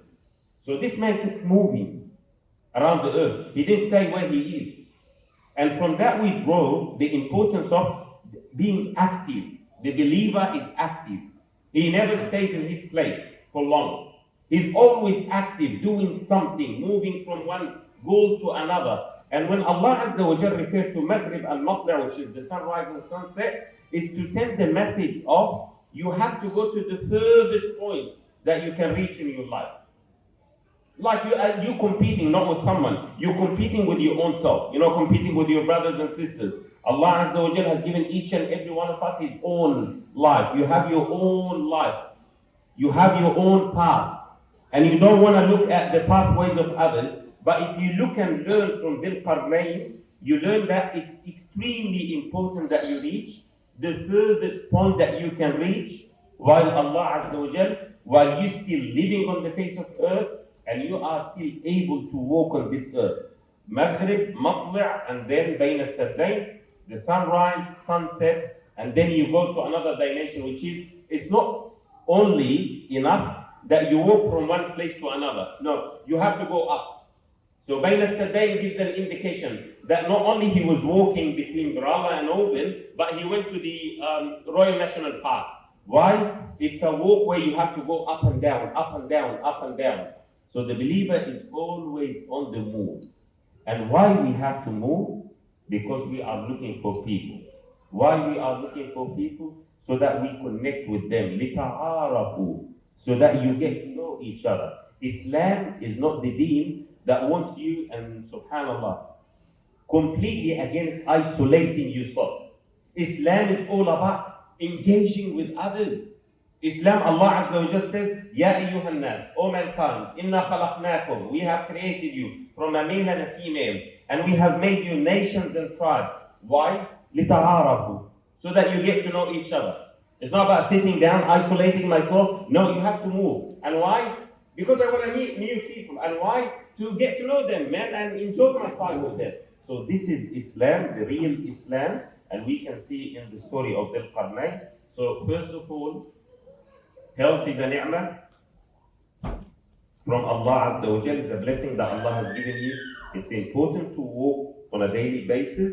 Add a layer of ibadah by remembering Allah Azza wa Jalla. Remember why you walking. It's not to isolate yourself from the surrounding. You are walking so that you can reach people and get to know them, introduce yourself, and get to spread the mercy and the love of Allah Azza wa Jal to the other people that are living around you in your society. أقول ما قلت وأستغفر الله لي ولكم. جزاكم الله خيرا. I'm really honored that you have invited me today. May Allah bless you and bless your gathering. Assalamu alaikum. Jazakallah khair. Thank you, Brother Ahmed Auf. So, the message is, Nadambar is not done yet. You're going to continue on that. On top of it, he has added like another dimension to it. Like, remember Allah when you are walking. சிஸ்மா நடத்திய நடம்பர் இனிஷியேட்டிவில் பங்கேற்ற அனைவருக்கும் மிக்க நன்றி. இதில் ஆண்கள் குழுவில் முதல் 3 நபர்கள் தேர்ந்தெடுக்கப்பட்டிருக்கிறார்கள். இல்லை அவர்களை தேர்ந்தெடுத்துக் கொண்டிருக்கிறார்கள். 3வதிலிருந்து நான் செல்கிறேன். பிரதர் முகமது ஷேகாதி முகமது ஃபசீல். 2ஆம் இடம் பிரதர் ஷம்சுத்தீன் முகமது அப்துல்லா. 1ஆம் இடம் பிரதர் இர்ஷாத் ஷேக் சுலைமான். அடுத்ததாக பெண்கள் பகுதியில் வெற்றி பெற்றவர்களுடைய பெயர்கள் அறிவிக்கப்படும். முதல் பரிசை வழங்குபவர் பின்சாரி அமைப்பை சேர்ந்த சிஸ்டர் விஜய் அவர்களை பரிசு வழங்க அன்போடு கேட்டுக்கொள்கிறோம். 3ஆம் இடம் நபீலா ஷர்வுதி, சிஸ்டர் நபீலா ஷர்வுதி. 2ஆம் இடம் சிஸ்டர் ஆயிஷா அகமது பாஸ்னியா. 1ஆம் இடம் சிஸ்டர் ஜசீமா பர்வீன் முகமது இஸ்மாயில். எல்லோருக்கும் கேள்விகள் எழலாம், எத்தனை ஸ்டெப்ஸ் இவர்கள் நடந்தார்கள் என்று. தமிழ்நாட்டின் நிலைமைதான், ஆண்களை விட பெண்களே வகுப்புகள் அதிகம். அதனால் எண்ணிக்கைகளை நான் பகிரவில்லை. வாழ்த்துக்கள். மிக மிக நன்றி. சிஸ்மா சார்பாக என்னுடைய நன்றியை உரித்தாக்கிக் கொள்கிறேன். விருப்பம் இருந்தால் தொடர்ந்து நீங்கள் இதே நிகழ்ச்சியை நடத்தலாம். பெண்கள் புரோகிராம் முழுக்க பெண்களால் நடத்திக் கொள்ளப்பட்டது, ஆண்களுக்கு ஆண்களால் நடத்திக் கொள்ளப்பட்டது. தொடர்ந்து இயங்க வேண்டும் என்பதுதான் என்னுடைய நோக்கம். நிச்சயமாக தொடர்ந்து நடக்கலாம். அடுத்ததாக ஸ்பெஷல் கெஸ்டை கௌரவிக்கின்ற நிகழ்ச்சி உங்கள் இருவரையும் அன்போடு மீண்டும் அழைக்கிறோம். We will be honoring Brother Ahmed Auf with our President, Brother Idris will hand over.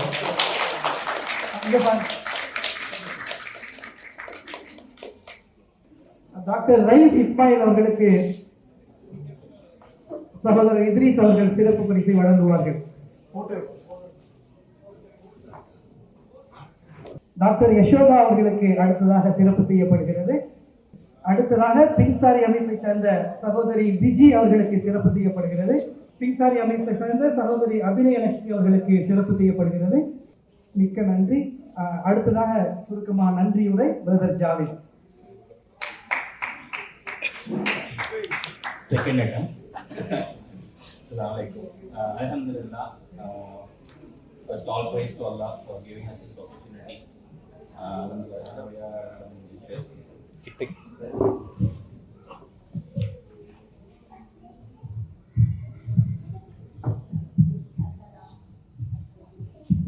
Alhamdulillah. First thanks to Dr. Ray. Alhamdulillah. நீங்க ரொம்ப நேரம் டைம் ஸ்பெண்ட் பண்ணி நீங்க வந்து இன்வெஸ்ட் பண்ணிருக்கீங்க. May Allah make this Sadaqatul Jariyah for you for the time that you invested with us. Thanks to Dr. Yashoda. Obesity mari heavy on the subject you agada kondu ponninga. Thank you so much. And thanks to Pink Sari Group, Sister Viji. Call to action is for all of us to encourage our ladies to follow up on the recommendations that Pink Sari made. So that's an important follow-up action for all of us. And then thanks to SISMA Planning Committee and Volunteering Team. Alhamdulillah, all of you contributed. Safat welcome address I mentioned Panamari just started 2 months ago with an idea.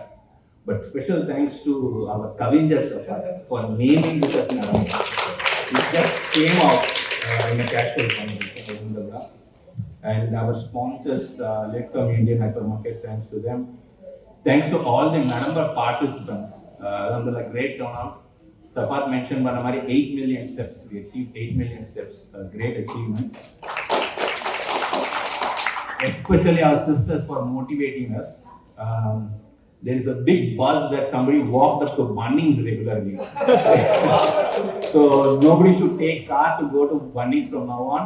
Let's follow the sister. Thank you. Thanks again. Let's wait for Maghrib prayers now.